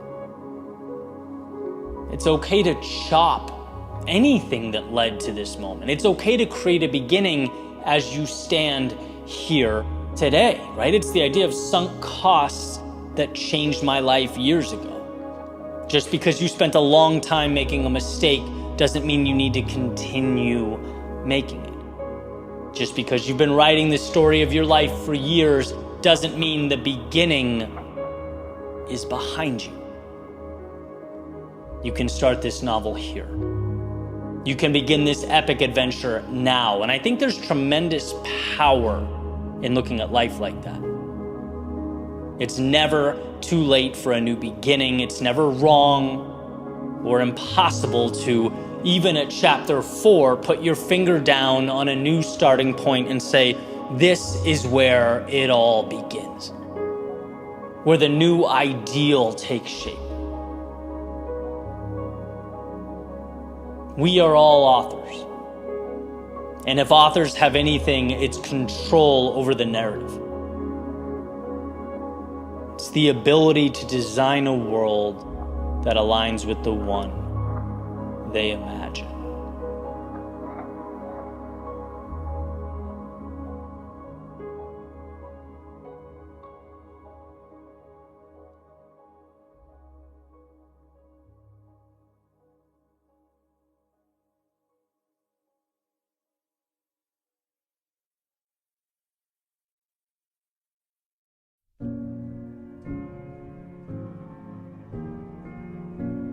When our backs are against the wall, we're forced to become more. When the clock is ticking, we are tasked with finding answers that hide among us. It's in the darkness we find light, and while lost, we find ourselves. The paradox of life is that from our pain comes our purpose, our evolution, and our greatness. I love thinking back to about 2014, making my way around Boston, having just quit my job, essentially purposeless, clinging to a YouTube channel and a podcast idea that I would name Your World Within. And why? Why do I think back? Why does this mean everything to me? Well, because at the time, I knew nothing. I understood nothing. Nothing about speaking or media, audio, video, nothing about running a business. But more importantly, I knew very little about life and what's truly required to progress in a world with infinite moving parts. I didn't know that my lack of understanding is what made everything feel overwhelming and complex, and that it was up to me to simplify. I didn't know the extent to which I'd have to befriend failure, And that was the most eye-opening realization. Because when you gravitate towards a risk-free existence and you box yourself in, as I had for so long, of course you don't get the upside, but you also don't fail as dramatically either. Life was a simple game of cause and effect. Do work, get result, not much room for more than that. And so stepping outside that box in the way that I did changed some rules. I learned some things. First, you can spend time on something, you can exhaust energy on something, and get nothing in the short term for your efforts. And I mean nothing. Unless you count getting your pride stomped on.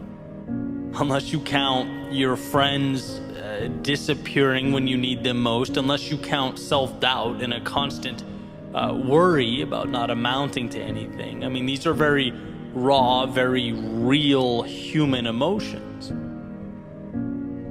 They tend to arise when we start something new, but in them is also the power. This is where the light bulb turns on and the path emerges.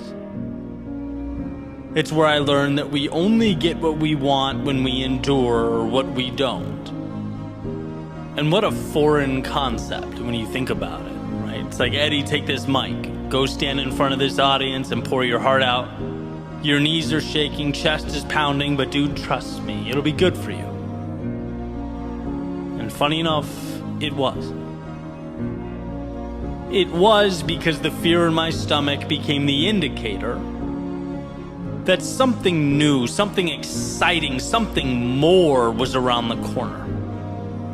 Like Pavlov's dog hearing that bell. Anytime the fear kicked in, I could feel myself getting closer to something meaningful, to a higher version of myself. The pain is an invite. The sheer terror, and let's face it, that's what it feels like sometimes, it's an upgrade. Disguised as the monster that you think you should be running from. When it is, as I recently mentioned, the adversary you should befriend. We have to change our relationship with discomfort because our initial understanding, the one that comes stock in our minds, is never sufficient to build anything of significance. Its default setting is to preserve the now, not expand it. And so just like those stock speakers that came in my 1999 Ford F-150 when I was in my early 20s, let's rip it out. Let's customize. Let's upgrade the quality of the sound we hear and the things we say to ourselves. What an advantage it is to know that the hard things are what make us level up. To find that awareness. What a blessing that when life's difficulty startles and scatters the masses, you could be the one that remains, standing tall, seeking out the advantage amidst the commotion. Every little act of courage becomes more and more meaningful, powerful. But we must lose ourselves to find ourselves. We must embrace our fears if we are to become courageous. We must fail in order to succeed. And sure, sometimes the price seems steep. But I promise, not going costs more. Wishing costs more. If onlys cost more. So maybe for you it isn't a YouTube channel or a speaking career. Maybe it's something totally different. But it is something. And should you bring yourself to pursue that which your heart pulls you to pursue, you'll have those moments of defeat where you're mad at yourself for leaving the comfort and safety of your previous world. You'll have times where you have no idea what to do, where you feel alone or stuck or unsure. The difference will be whether you see this as the invite you've been waiting for or the reason to turn around and settle for less. That's the question. How do you internalize all that emotion that will feel like it is consuming you? I couldn't believe how strong that temptation was to go back, nagging at me every day. Just come off the edge. Just be comfortable again. But as my old coach would say in college, when we're doing wall sits or something physically taxing, 15 seconds. You can do anything for 15 seconds. And isn't life just a culmination of 15-second windows? It's compartmentalizing the process. It's turning the difficult into the advantageous. You have the ability to not think like everyone else. You have it within you to rewire your previous conceptions of the world, to see darkness not as your reason to hide from conjured up monsters, but as your invitation to become the light. Remember that the best way to be more is to have the courage to put your back against the wall. And you won't want to in the moment. There will never be a perfect time. But committing to that vulnerability will release from within you the power, the strength, the greatness that has been for so long tucked away. By moving into the chaos, you are simultaneously creating the calm you always dreamed of. You're realizing the possibility that just needed the door left ajar to make its way into your world.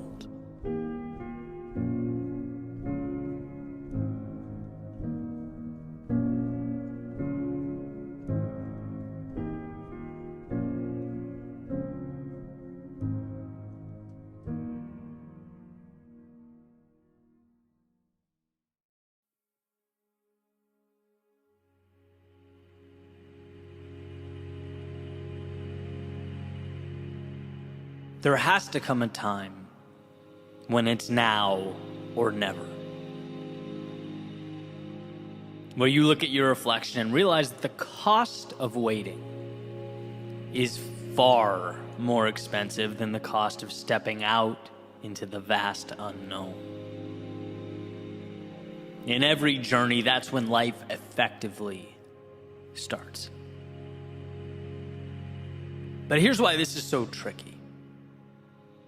What's caught me off guard so many times in my life, it's the many shapes that waiting takes. See, waiting is not always sitting there and doing nothing, not at all. Sometimes waiting is just the bare minimum. It's moving forward so slightly and so slowly that you can essentially trick yourself into thinking that you're progressing, into thinking you're making it happen. When if you really stopped and looked, if you were honest with yourself, if you really took a second to review, to analyze, you'd see that you're leaving almost everything on the table. You're not creating progress, you're dancing with the idea of progress. Sometimes waiting can mean just going fast enough to not have to look at the fear you're hiding behind.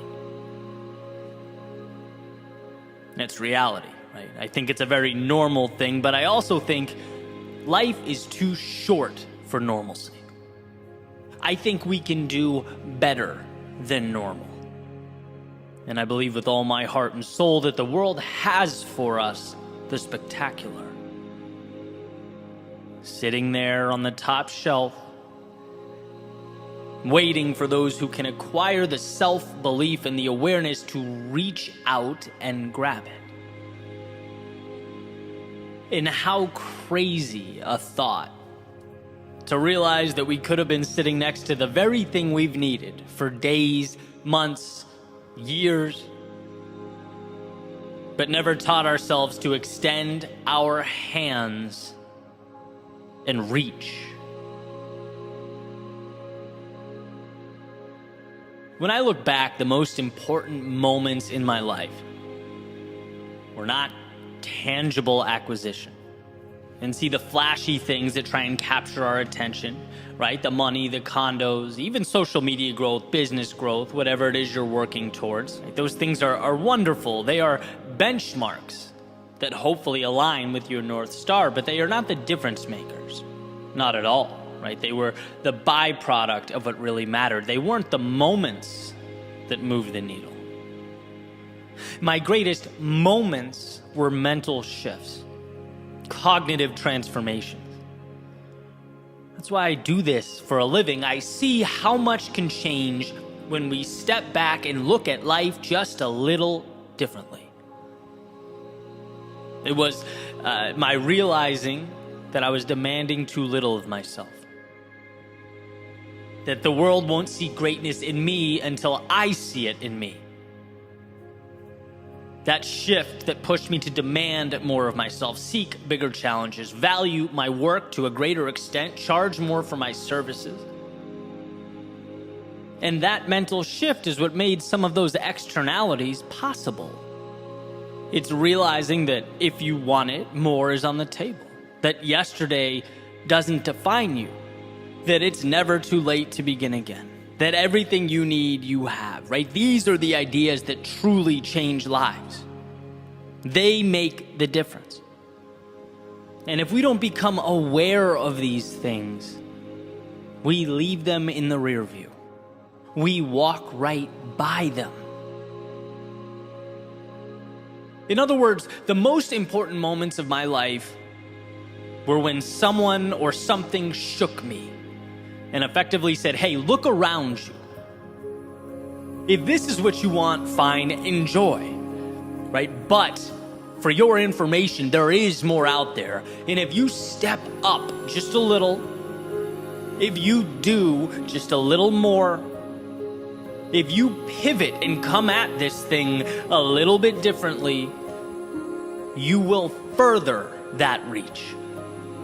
You'll create another ripple effect that will transform your life. But we must stop and look around. A good friend of mine, and this is just the other day, right? We're having lunch, we're talking about marketing, and we always joke that marketing is just a part of the business that I don't particularly enjoy, right? Necessary, but not my favorite. And we're going through kind of different strategies, ideas, and he presents one, and I say something like, I don't need to do that. It seems a little over the top. And unfiltered, he goes, man, you're hurting your reach. Like, what good is that metaphorical restaurant that's not on anyone's radar? You're going to be the best pizza shop that no one knows about. And it just kind of hit me, right? It's like, man, I needed to see that differently. Maybe there's room to be a little more aggressive. Again, one example of many. And not every time is the idea or opportunity the right one or necessary one, right? But at least you stopped. At least you thought about it. At least you contrasted where you are with the potential upside of doing something differently. That is where we leave opportunity on the table. We most often, myself included, paint regret as this, the result of this blatant walking away from something. A deliberate declaration, sort of oh no, I'm not doing that, no way. And sure, sometimes that's the case, right? Sometimes we're cognizant of our fear and decline to move forward, but I wonder how often our neglect or refusal is softer, more subtle. I wonder how much of our regret comes from simply not stopping and looking around, not letting in alternative points of view that challenge us and force us to level up. How much of our regret comes from simply not understanding how short life is and how quickly time passes us by? And if we don't create some abrupt change in our day-to-day, if we don't manufacture some momentum in our lives, even when it feels least ideal to do so, the ship we needed to be on will sail away without us. So think back to your hardest days. Even the ones that took you out, that brought you to your knees. And realize that you survived every single one of them. You have, for years, been acquiring the armor, piece by piece, to move into something bigger. You've been learning. You've been evolving. But today, what about sitting down with yourself and having the discussion you don't want to have, but need to have? What about asking if it's time to leap where you once stepped, to run where you once walked? What about taking a good look around and asking why you're living in ways that don't serve you? Why you're conceding so much of what matters? Again, the evolution you want and need is there. It's always there, and that's the key takeaway here. It will always exist. But the question is, will your commitment to stop, to think, and to reach for it be there? Years from now, looking back, I think we'll find that our willingness to ask those questions mattered more than we could have ever imagined. That silence often implies the lack of adversity needed to evolve. Because the reality you want, it doesn't come to you. You must go to it. And that means reapproaching today's normalcy and comfort, seeing those things for what they are, a continuation of the status quo. Nothing changes until you change. So take a look around, examine those pillars holding up your worldview. Not once, but over and over again. And if one, many, or all of them must be knocked down, then so be it. The point here is that you can build. The point here is that life happens on your terms, whether you realize it or not. That doing nothing is accepting what things are. It's a head nod and a thumbs up to reality as is. So again, ask yourself what you want out of life. And if you are missing that mark, tear down what must be torn down. It might be hard now. It might hurt now. It might be uncomfortable now, but when you're eventually standing upon an existence that aligns with who you are and what you want, you'll see how necessary it all was. How it was there the whole time. And thank God you found it within yourself to reach out and take it.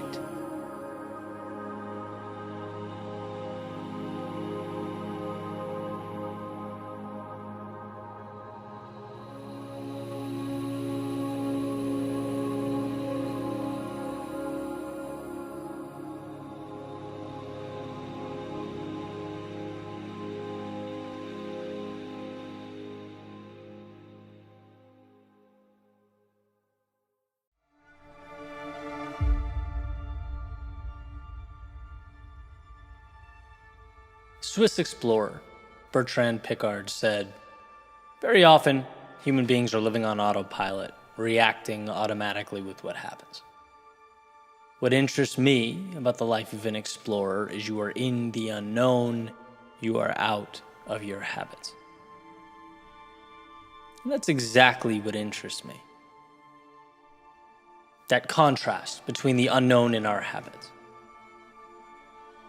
Being on so-called autopilot, right? Because a life without examination and reflection is going to be a life void of some pretty incredible things. Obviously, life requires balance, right? There's a time for routine and a time for exploration, a time for consistency and a time for adventure. But overall, I think we very often forget how big the world and how small the piece of it in which we've given ourselves permission to exist. Now, admittedly, in the past, I've fallen victim to the doing without the thinking, but some of my greatest breakthroughs were realizing that, understanding that I had the ability to change. And here's a story that, in a unique way, emphasizes this. The other day I was on the plane, and it was watching some variation of Animal Planet, right? Specifically talking about animal migration, and a species of penguin came up. And these penguins hatch somewhere near New Zealand. When they're strong enough, the first thing they do is swim offshore thousands and thousands of kilometers to Antarctica for food. Here's what's interesting, though. The narrator states, funny enough, they have everything they need right where they are. Right? Before they even start the journey, they have all the food they need. But still, mysteriously, they embark upon this trip, the longest single journey made by any penguin. And I'm paraphrasing here, but the narrator says it's quite possibly entirely pointless. And it's thought that maybe their ancestors started making that trip 2 million years ago when the only food that existed was in Antarctica, so they had to go there. He jokes it's a tough routine to break. And the reason I found this interesting, the reason there's a correlation in my mind between that journey and human beings is because of the tendency to go into default mode and do things that aren't conducive to what's best. But penguins, they don't have the ability to assess and change. Humans, on the other hand, we get to reflect. We get to examine the paths we take or don't take. For us, in the current year, autopilot most often doesn't mean we're taking 1,000-kilometer trips away. It usually means we're staying contained and stagnant. Our autopilot, our instinct is to place safety above everything else, to live in fear of the same lions that pursued us thousands of years ago, thinking they're still around every corner, right? When purpose is what we actually need, what we actually crave. But when we do not think, we are driven by fear, whether we realize it or not. We completely push away the unknown and accept the status quo. That's our default. That's our metaphorical trip to Antarctica. It's part of who we are. It's how our species survived. So it's nothing to be ashamed of, but to see that, acknowledge that, and then seek to change that in ourselves so that we can live in a way that's conducive to what's meaningful, that is a superpower. That's how you go from existing in the world to living in the world. What am I doing for the sake of doing? And how can I lock into the things that truly matter? Because that default setting, it won't take us to the promised land, right? So it's up to us. Do we adjust the path so that we get the most out of this short-lived time on Earth? Do we look beyond the routine of our day-to-day and make the changes, build the models, push the boundaries that create a new set of standards?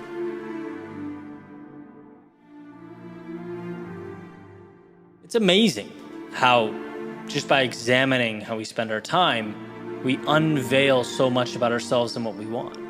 We give ourselves a chance to step off the merry-go-round and carve out something of value.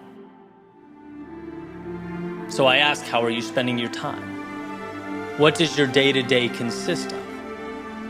Do these things align with what matters? Or is this routine designed, perhaps subconsciously, to keep the world out and the now secure? Are the people in your life and the places you go, the things you do, intentional? Do they bring value? Or are they that dreaded autopilot? Again, the enemy isn't necessarily what routine brings. We need it to some extent. The enemy is what too much routine keeps out. It's not letting yourself grow into the person you could become. That version of yourself that requires breaking the chains of predictability and safety.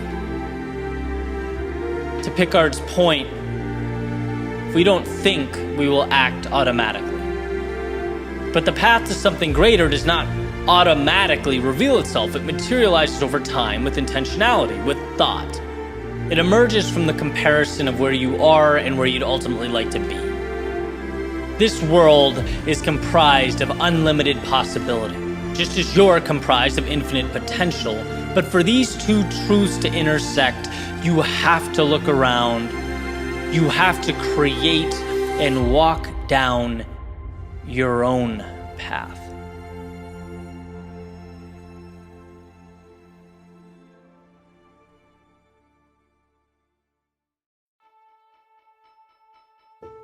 What's one thing I wish I knew when I was younger that I think people could benefit from today?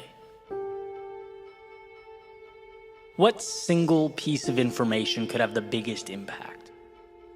And I spent some time thinking about this question, and the more I think about it, the more the answer becomes incredibly apparent. It's that you are in control of your own life, your own destiny, your own future. And when you take accountability for yourself, life changes. Period. And if you thought that was obvious, I would advocate taking a look around. Maybe a stroll through social media, the Twitters and Instagrams and TikToks of today. And no, that's not the real world, but it's certainly a microcosm of the real world. What do you see? Well, you see chronic blame. I don't like where I'm at or things are, so that must be your fault or their fault or someone else's fault.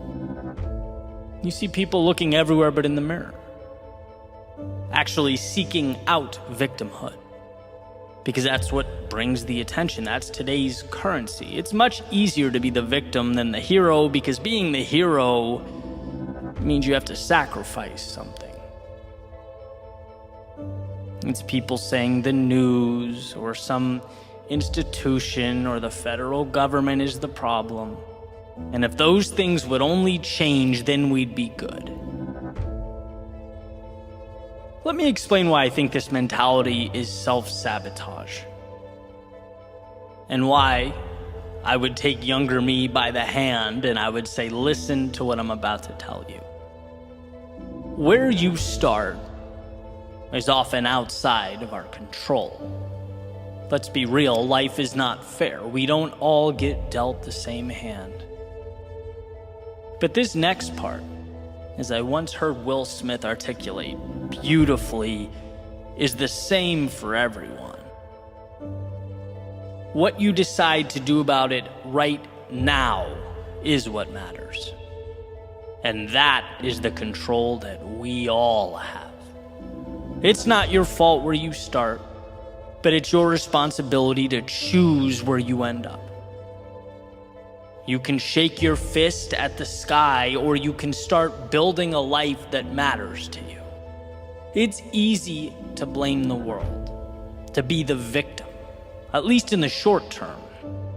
But a fulfilling life is about meaning, about fighting for something valuable, about evolving into the version of yourself that you always knew in your heart you could be. You just had to unlock. See, no one down the road was ever happy with themselves for blaming the world while they bitterly remained stagnant. I would say to a younger me, worry less about how you're perceived and think more about who you are, what you're capable of, because that you can always control. Stop losing yourself in the news or whatever the narrative of the day is. That has nothing to do with your progression, has nothing to do with your very next step. So sure, be informed, but do more, consume less. Because by and large, it's a distraction. And I would say the government, which has become the crux of our discourse today, transforming into a modern day religion. Look, the government's job is not to give you anything. It's there to protect what's inherent to you already. your right to live life on your terms. See, satisfaction, it will come from good habits. It will come from self-belief. It will come from taking risks and failing and learning. It will come from the courage to step out into a world that's completely unknown. It will never come from a self-interested politician or body in Washington, red or blue. So stop whining about political optics and focus on where your 2 feet are taking you right now. Because I promise, in the grand scheme of things, that's what matters. That is your strength. Expecting someone else to come along and change your life is like screaming into an abyss. I would say to my younger self, when you start looking around and seeing what everyone else has, and beating yourself up for not being as good or feeling like you're behind, look, it's great that their success motivates you, but dwelling on it won't make your life better.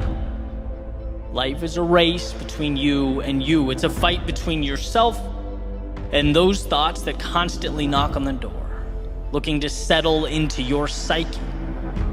If you defeat that demon, you'll be where you want to be, regardless of where others are. You're right where you need to be, so keep your head up and keep moving forward.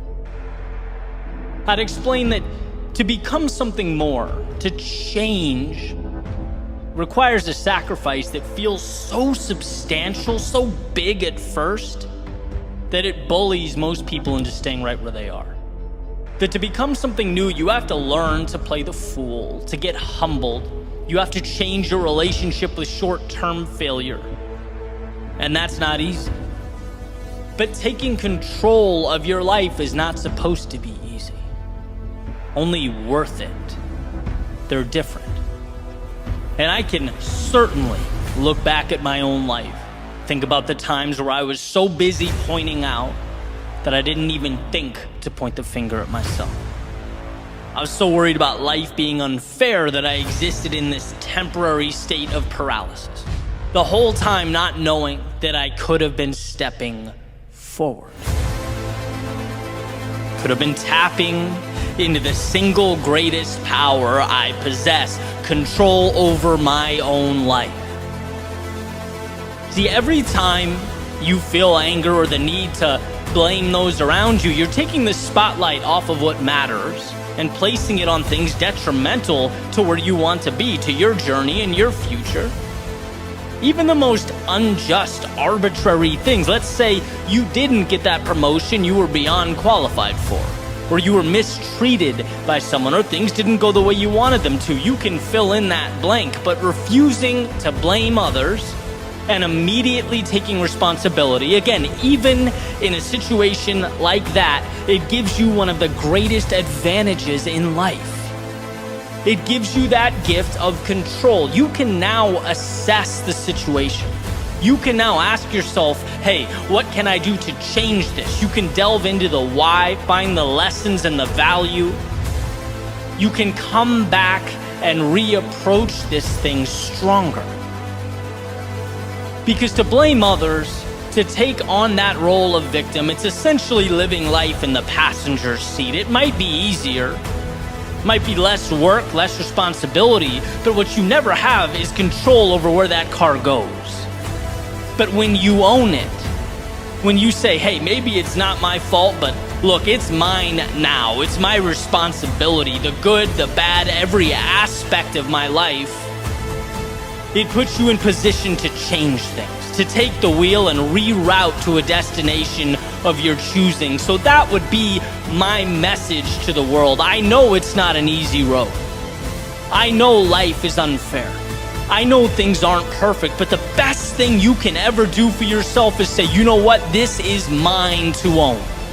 And I'm going to look around for that light switch that will create momentum. That little decision that will get the ball rolling. I'm not going to sit back, shake my fist, and blame life. I'm going to walk out that door and create life. That's where you'll find what you're truly looking for.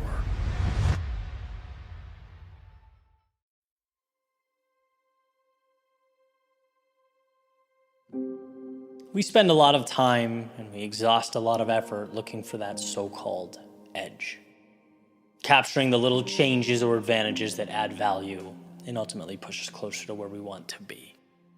Right? These so-called life hacks are everywhere, from you name it, reshuffling daily tasks to activities, exercises that enhance our performance, food, supplements, apps.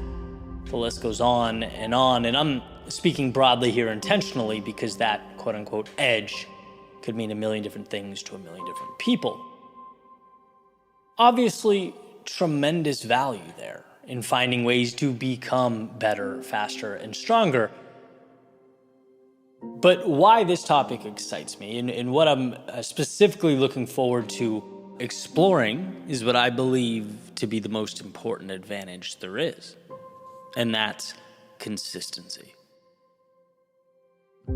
Consistency, the unsexy, unremarkable answer, right? But you can always distill everything else down into that simple art of showing up, being there every day. To me, that begins it all. That will always be the foundation we build everything on. Over time, it becomes the reason you win or you lose. And I believe that wholeheartedly. Like, nothing matters if you aren't locked in and repeatedly making the daily effort. No pill is going to make you a starting point guard or a stellar performer at work or, an amazing parent. That's dedicated, concentrated, consistent effort. A metaphor I like that demonstrates this process to me is trying to get fit, right? Whether you run or go to the gym, whatever it is, it's much easier to stay home and take creatine, protein, supplements than to actually show up to the gym every day, than to actually put in the miles every day, right? But without showing up, all that other stuff is meaningless. And that's the heart of what I'm getting at. Right? It's the lifting that's transformative. Everything else is supplemental. It's even in the term, right? Supplements. Now, is this obvious? Sure. But man, do we forget the obvious, and there is a hefty price for doing so. It's like, yeah, we should look for advantages along the way. And this becomes more and more relevant, the longer we've been immersed in the process. Those little details mean more and more, but they never mean more than having a goal and committing to it every single day. Never forget that. Showing up is power. There's a few quotes I like by James Clear, who's considered by many to be an expert on habit building, that hammer down on the power of consistency. He says, improving by 1% isn't particularly notable. Sometimes it isn't even noticeable, but it can be far more meaningful, especially in the long run. It goes on to say, if you can get 1% better each day for 1 year, you'll end up being 37 times better by the time you're done. And I think that's what gets me, right? That line, 1% better every day means 37 times better in a year. Nothing can replicate that. There are no shortcuts to arrive at that type of progress or growth. None. And sure, the environment can change. There are times where the landscape shifts right under your feet. You have to reach further outside your comfort zone than you ever have. But that's still a product of your commitment to improve every single day. The context changes, the details change, but you still show up. 1% is essentially a rhythm. It's automated. It says, just like breathing air and drinking water, this is what I do. $1 in the bank every day. What you're doing is giving life to a compound effect that will change everything. In my world, my showing up is every day, how do I become a little bit better at storytelling? How do I refine that intersection of personal development and entertainment? So that, we can enjoy and get the most out of the journey? How do I make this brand matter a little more, mean a little more, be a little more effective? That's my Super Bowl every day. And funny story, I was driving this morning, listening to a podcast about AI. Right? Everyone seems to be talking about AI right now, and for good reason. I heard one of the guests say that in 10 years, there will be two types of businesses. Those that successfully leverage AI and those that failed and are no longer in existence. Right? It's a hypothesis, obviously, but it's eye-opening. Right? AI is going to change everything. And I had to check my initial instinct that was honestly, oh, here we go, right? Another way for people to cut corners and cheat. And I had to pause and think about it. Like, that's just a terrible way to look at a new technology. That's a scarcity mindset. Instead, think about the opportunity. Remind yourself that you show up every day with the same mission and the same goal. You'll earn that 1% every day. And this is just another supplement to your growth. Right? Utilized correctly, at least in the current moment, this is whey protein or creatine for your lifting at the gym, so leverage it, right? That's all. Same with any new technology. And there was comfort there. There was comfort in looking back at thinking, look at all the previous technology, its evolution. Look at the social platforms, how we interact now. Through it all, the changes, the highs, lows, ups and downs, you showed up. You held on to that North Star and over again made necessary adjustments. Right? That commitment has been everything. YouTube's algorithm changes did not kill me. It ended up making me a better storyteller, writer, speaker.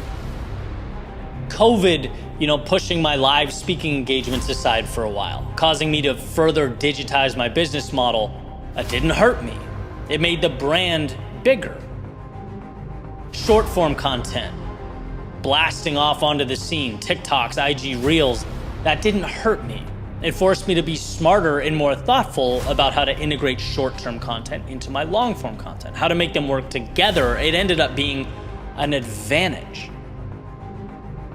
Right? The bottom line being, when you are consistent, when you show up for your thing, no matter what changes are occurring, no matter what's happening externally, when you're there for your mission, that allows you to make whatever little changes need to be made along the way. Being there for yourself, committing to the twists and turns is everything. And it may be extreme to say, especially in such a rapidly changing environment right now, but my mentality is, who cares? Who cares about all the detail and the minutia and the externality? Who cares? You know what matters. You know what you're here to do, so keep that front and center. Simplicity being the ultimate sophistication doesn't get simpler. Show up. Never let that 1% that James Clear talks about out of your sight. And then make the adjustments as necessary. Integrate the life hacks and the tech evolutions. Right? Fighting for that 1% every single day becomes 37 times better in a year. Think about how powerful that is. Let the world argue over this and that. Let them be on this path versus that path. Your strength is in trusting yourself to adjust along the way. But knowing that through it all, you will be there every morning when the sun comes up, the light moves through your window, you'll wake up committed to being a little better than you were yesterday. And that's why through it all, the turbulence, the highs, the lows, the ups and the downs, you will still be standing there, ready for whatever comes next.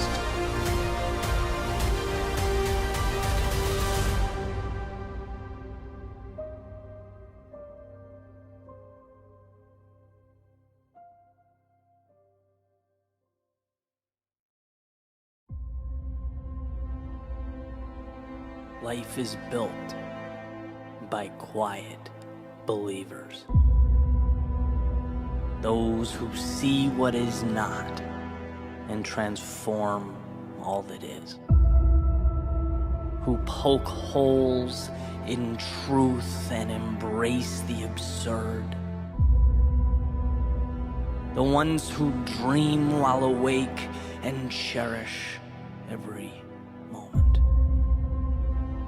See, for the quiet believers, it's not about talking.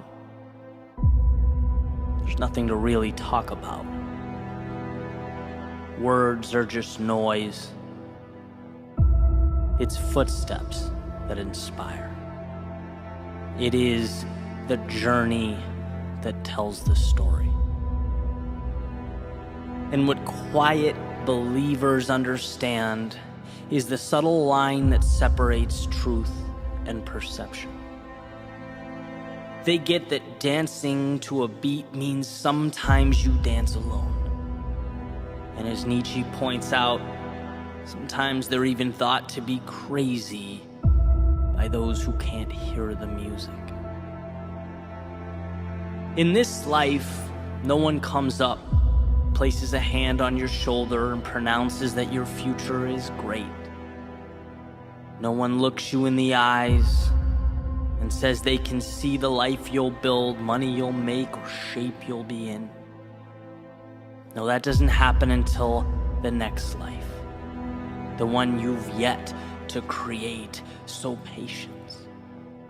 Patience, quiet believer. The abstract is just as real as the hand in front of your face, just with a little more road to travel.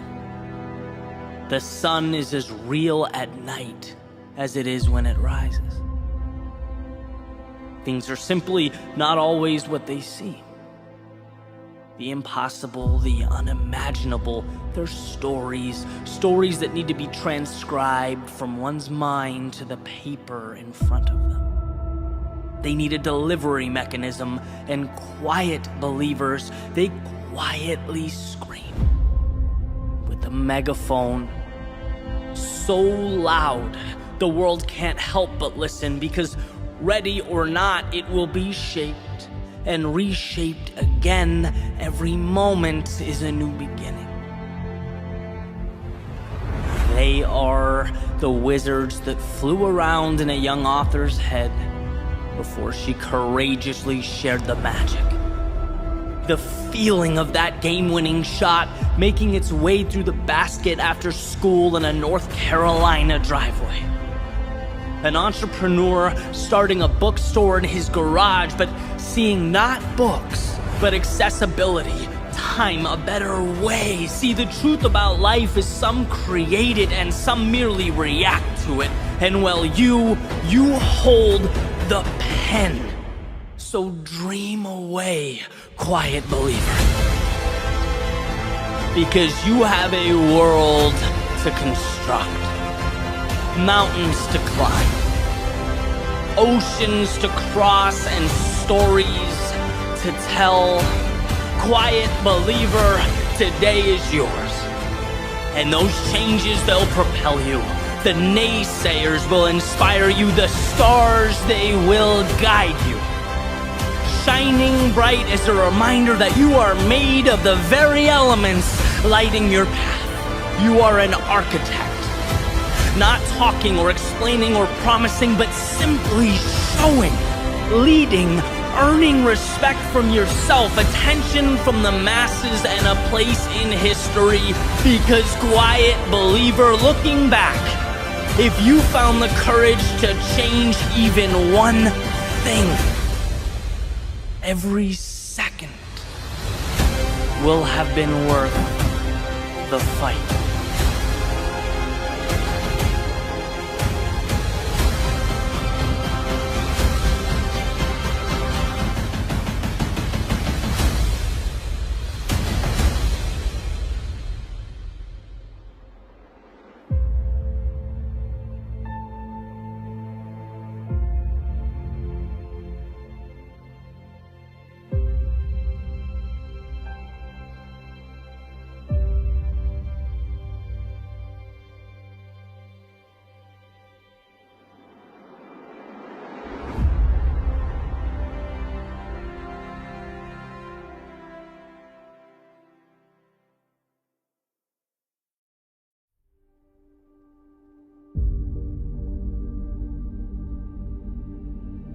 saw an interview by one of my favorite authors today, Steven Pressfield, where he highlighted what I believe to be a critical and often overlooked point.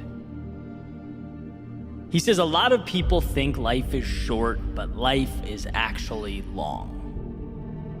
And he goes on to explain that he didn't even get his first book published until well into his adult life, making the point that people at 24, 34, 54, 64, they think they've won or lost, when they've got a lot of game left to play. And this message, it does a few things. I think first and most obviously, it creates a kind of calm. Like, okay, I can take some of the pressure off myself. Life isn't a sprint, it's a marathon. I'm not doing so bad. Sometimes we lose that perspective. We forget that the best things in life evolve over time. Often not an avalanche, but the chipping away of a stone until the statue reveals itself. As frustrating as it may be, clarity is often an evolution.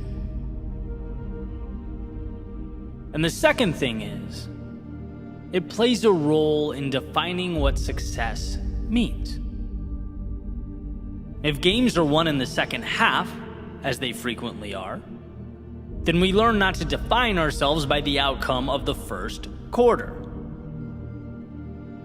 But more importantly, to put ourselves in position to win in the fourth.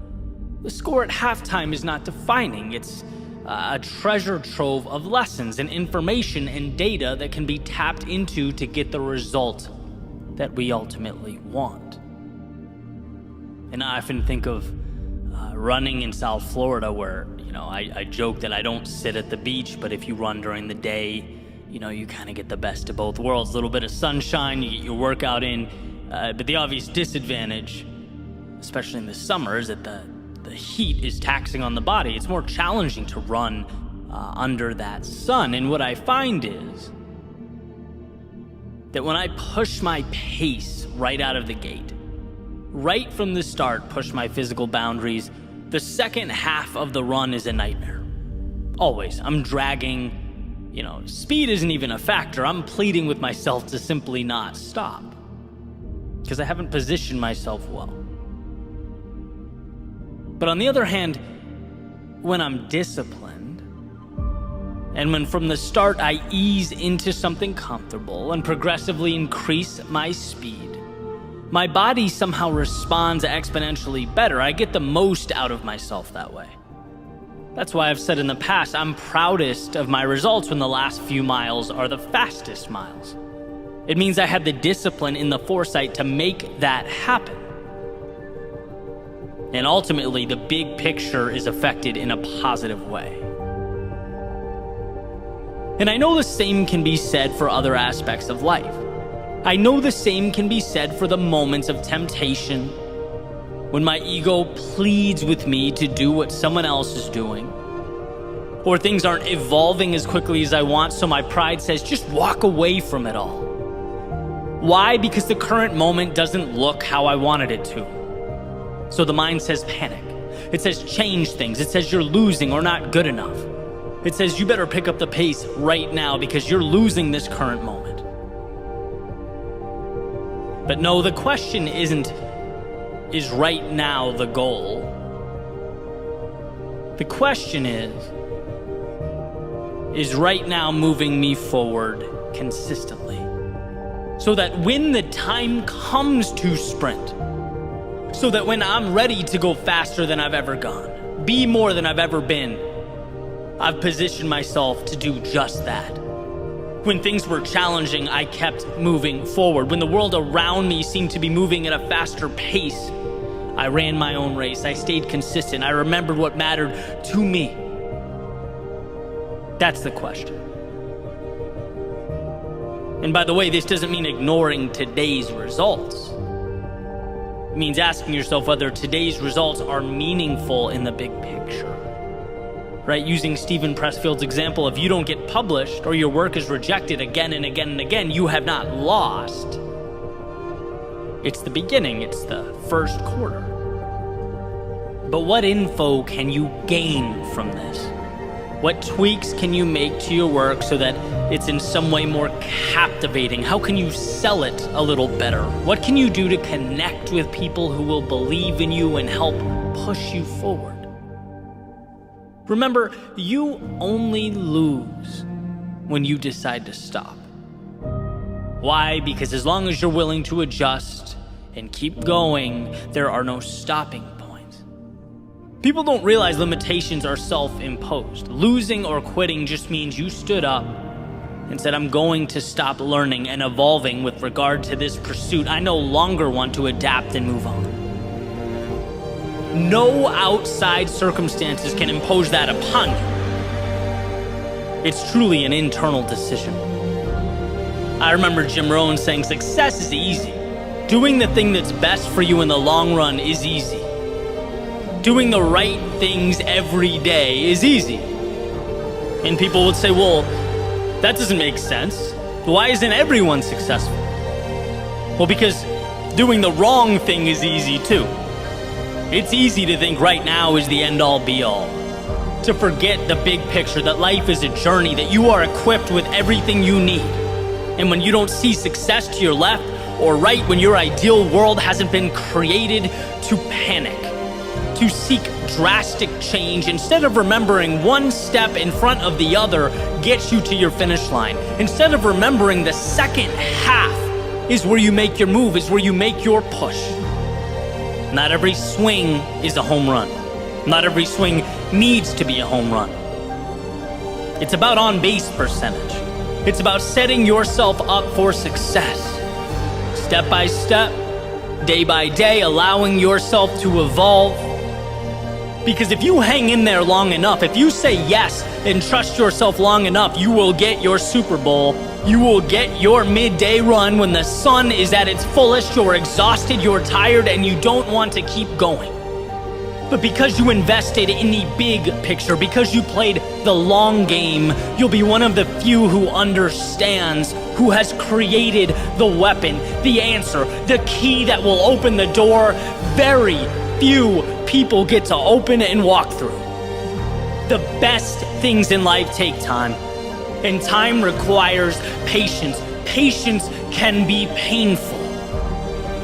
It can cause suffering, chaos. But from that chaos comes order. From that suffering comes meaning. Everything we needed and wanted is on the other side of that evolution. See that your short-term losses are not crippling you. They are creating you.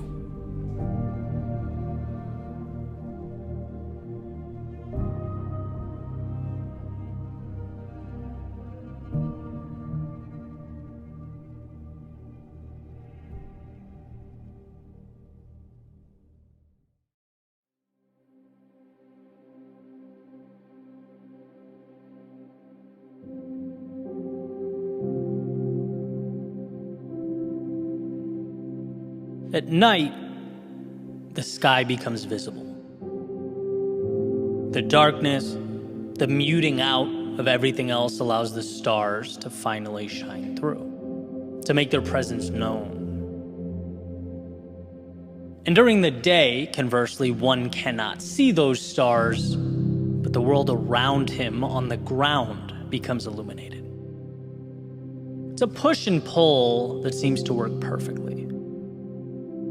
And I think there's something poetic about the partnership existing between the big picture goal and the small steps required to bring it to life. As one of my favorite sayings goes, keeping your head in the clouds and your feet on the ground. Because here's what's interesting. If one were to only look up at the goal, she'd be consistently reminding herself of the ideal without taking the necessary steps to get there. And if one were to only look down at her feet, well, her steps would eventually become aimless. And it's that duality, right? The need to both reassure yourself you can see the stars, as well as use the world around you to pull yourself closer to them, that changes things. Right? right? It's that beautiful dance that has to be maintained. And this is a balancing act that has certainly been challenging. Sometimes the pendulum swings way too far one way, sometimes way too far the other. But in a perfect world, you want it gravitating towards the center. I remember just starting the YouTube channel almost a decade ago, having, big multi-million subscriber goals, but completely lacking the systems and everyday practices in place that would walk me towards that finish line. Sure, something's better than nothing. I was working and learning, but the actions simply didn't align with the objective. I had to correct them.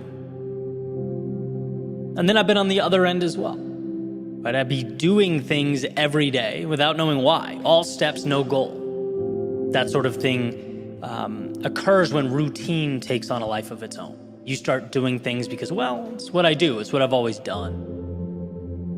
And, this is when one has to look in the mirror and ask the difficult questions. And look, anytime I can squeeze the complexities down into the simple, I try and do that. So with that in mind, my questioning goes like this. What do you want? Know the answer? Okay, good. Next question. Is what you're doing taking you closer every day to what you want? Asking that question in a serious way takes a spotlight to one's world.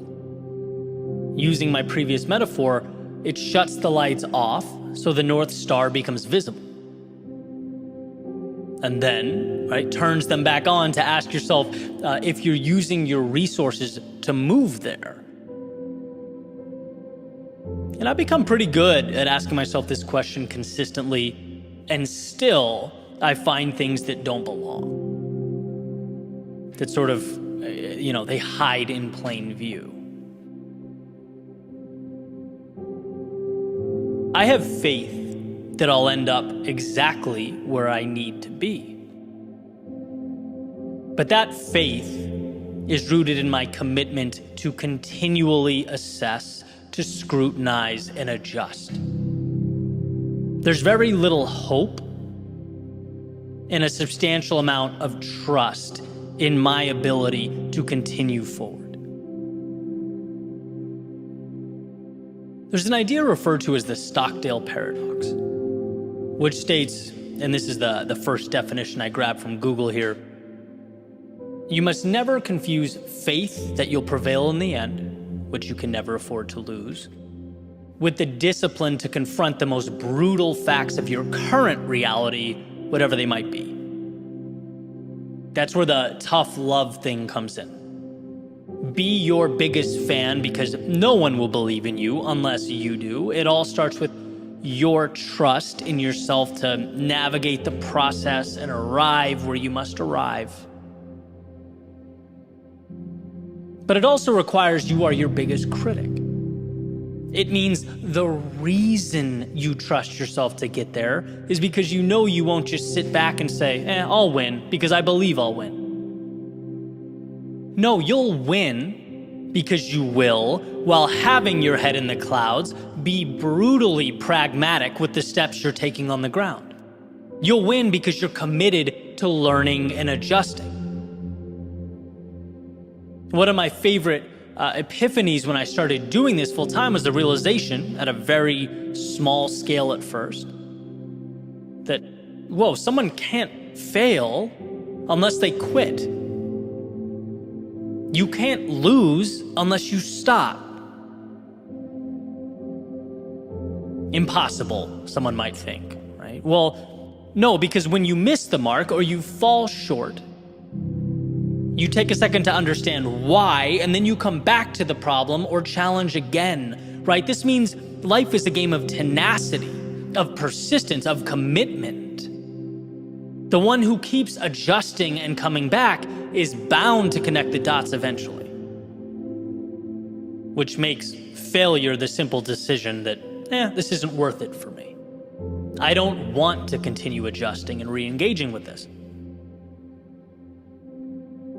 And look, hey, depending on the situation, that may be the move, right? There have been things in my life where after sufficient trial and error, sufficient data, I've said, this doesn't align with who I am or what I want. I'm going to walk away and pivot to something that does, right? But the key is knowing that it is a decision. To not reach a particular goal is a choice to no longer attack it relentlessly. And so when you feel lost or defeated or even frustrated with the process, try that line of questioning. What do I want? And is what I'm doing today bringing me there? This allows you to start taking a sledgehammer to the things that don't belong, refining the process. And yeah, sometimes walking away from the things that are no longer in the scope of who you want to be and where you're going. But the power is in knowing, it's in understanding that your footsteps, the little actions of your day-to-day, they are incredibly powerful. But most of all, when you are methodical with them, when they're pointed in the right direction. So pick your stars carefully and own those steps that take you towards them. Failure is not a sickness you catch. It doesn't fall on your head like a piano in those old cartoons. It's a choice. Meaning, in positive terms, as long as you are committed to learn, reapproach, and repeat, you will find yourself atop the mountain. As long as you're willing to evolve, you will ultimately arrive.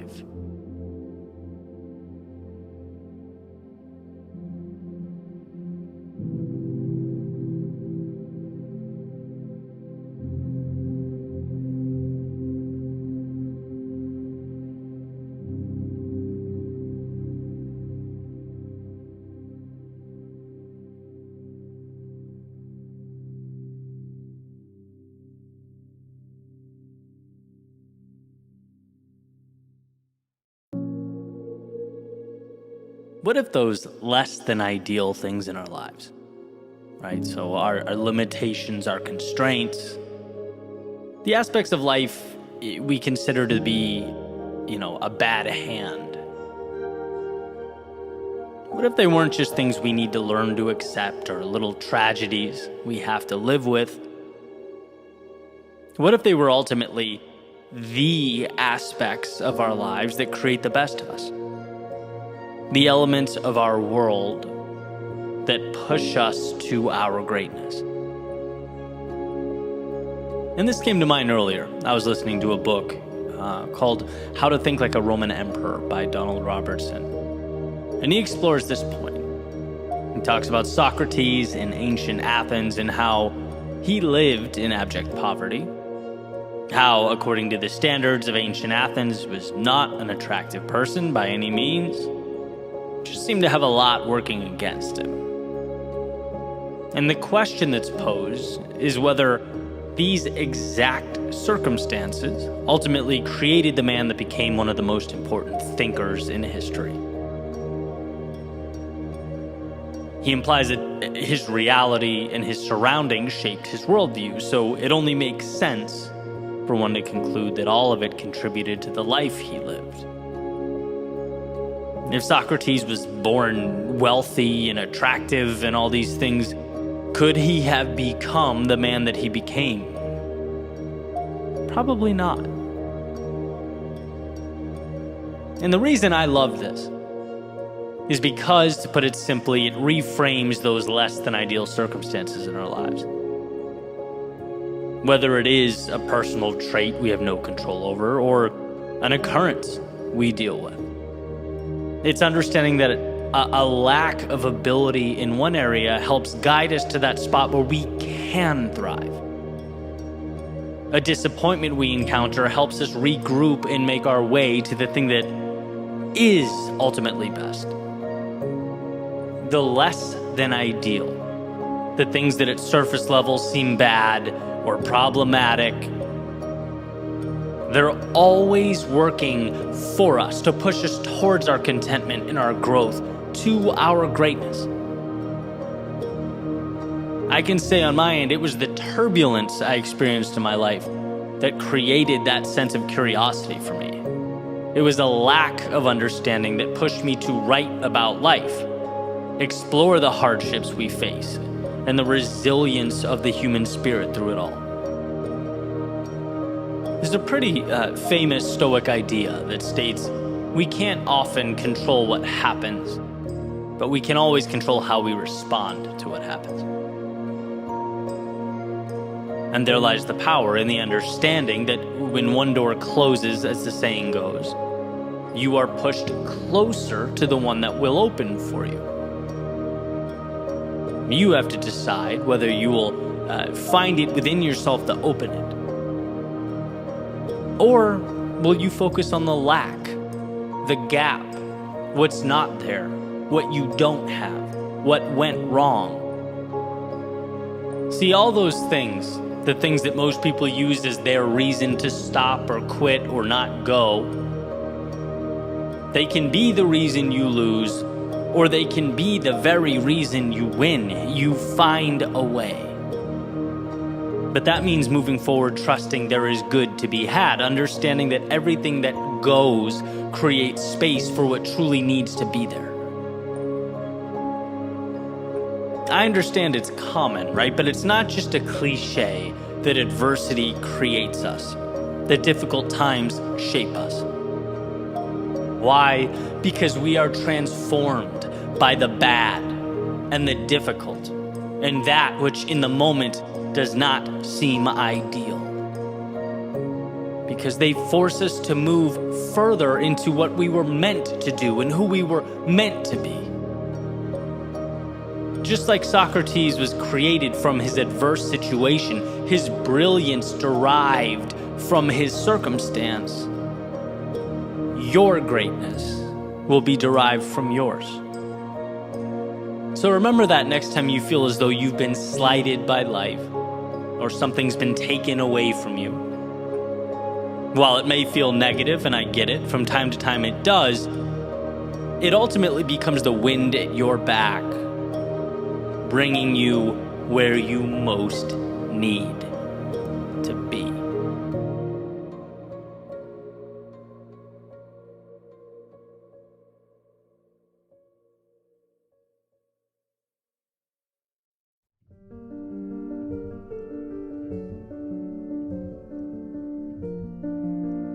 I want to share a theme with you that continuously reemerges in my life. And every time it does, I'm grateful.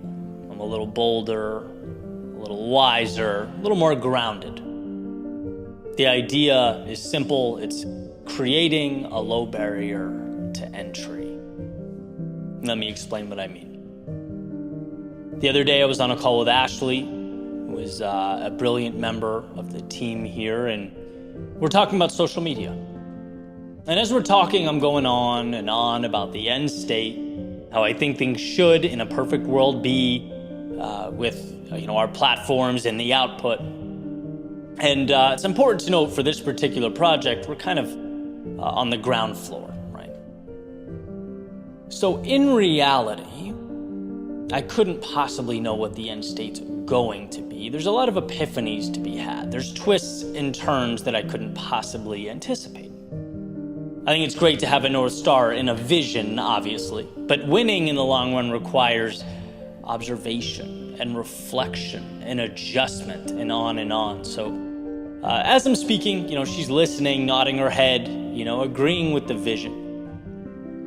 But after some thought says, well, why don't we just start with what we have now, right? Keep the barrier of entry low so that there's less friction and we can start seeing how, things evolve. And I thought that was just incredible, right? It's what I temporarily lost in the moment for sure. You win by going and then evolving. So many would-be amazing pursuits were never started because we make initiating them too complex. Same thing happened on another call that same day, right? I'm talking to Tyler, a business partner for another project coming around the corner. And, I'm sending him videos, talking about ideas for rollout, different avenues we could take, which, again, it's great. It's better to have a large vision and trim it down than no vision at all, but the convo is the same. Ed, I love it. It's great.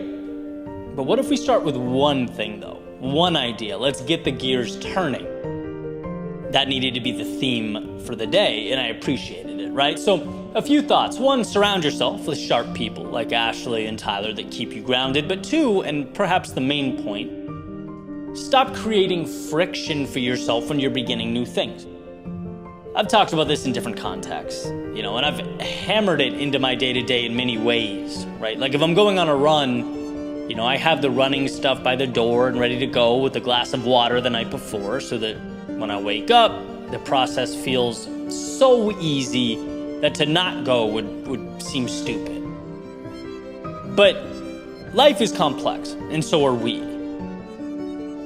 It was a great reminder that your handle on something in one area of life doesn't mean you'll implement it across the board. And I was grateful for that reminder. It was what I needed at that time, right? The reminder that winning is going.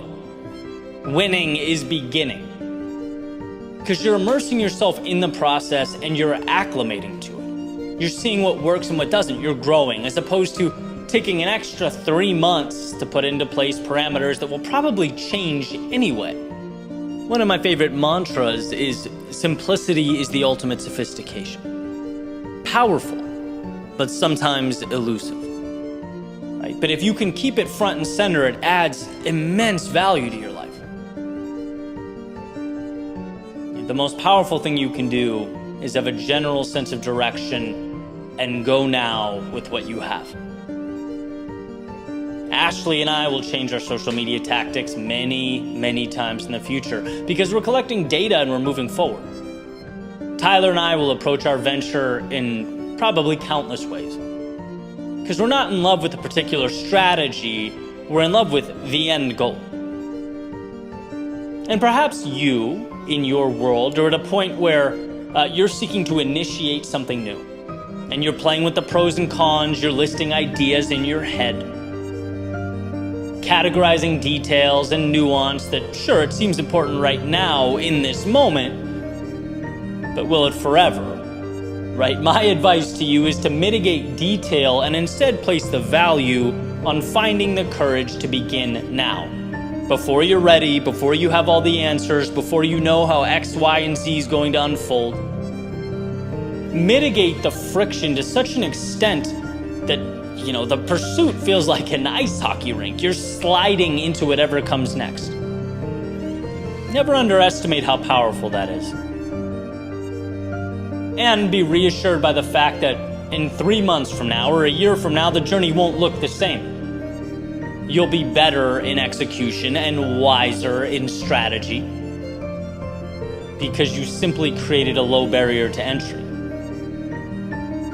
You leveraged perhaps the most important ability you possess. You began.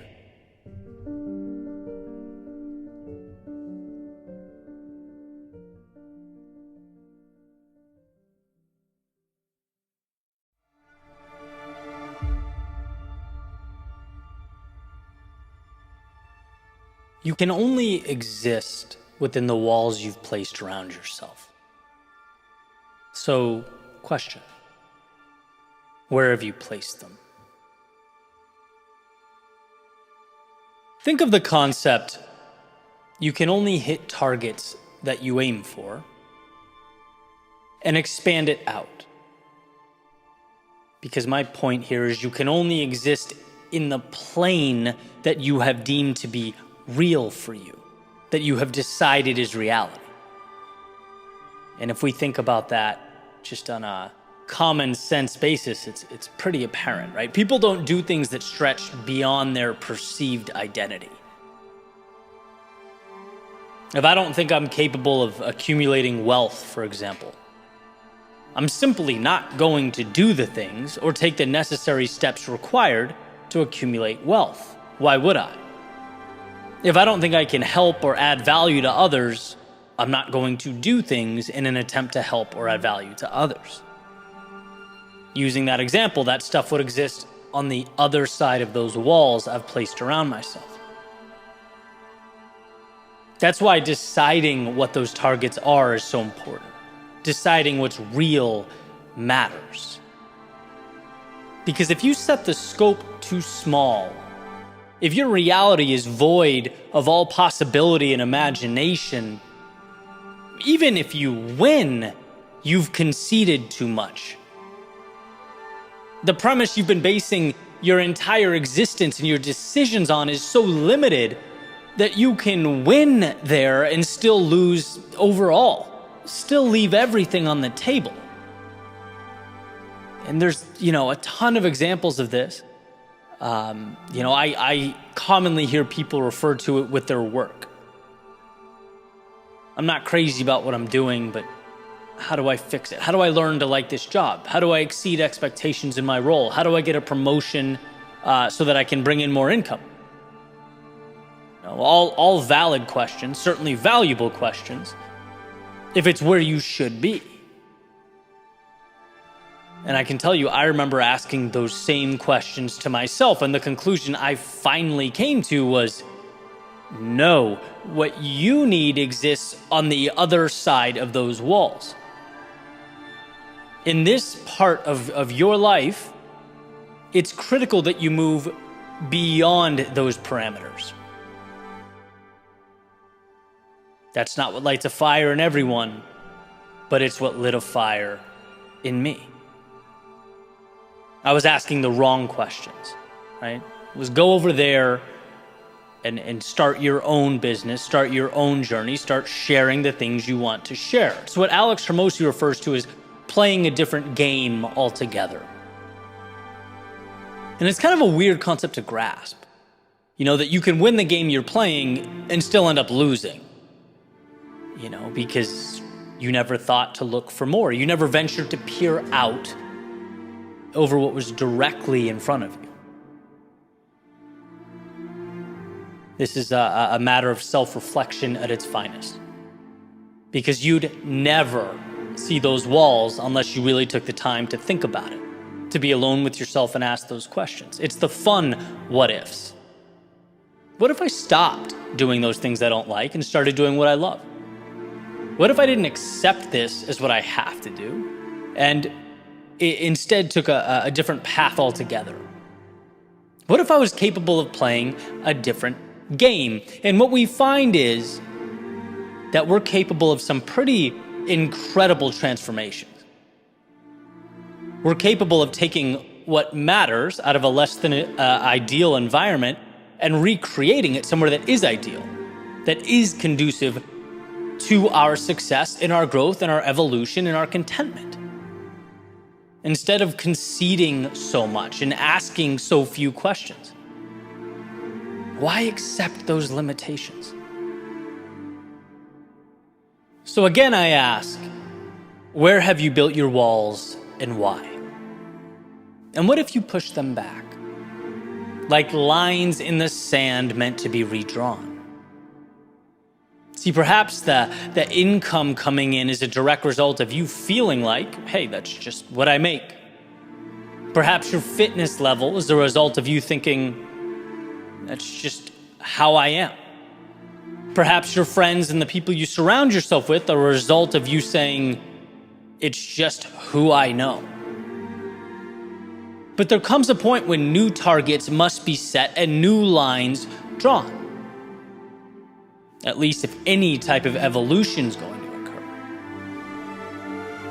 You don't have to perpetually navigate the revenue streams, fitness levels, and friend groups you have now. You can play a different game. Again, it's not always asking, how do I live within these walls? Exist within these circumstances? Sometimes the question is, how do I step into a new arena entirely?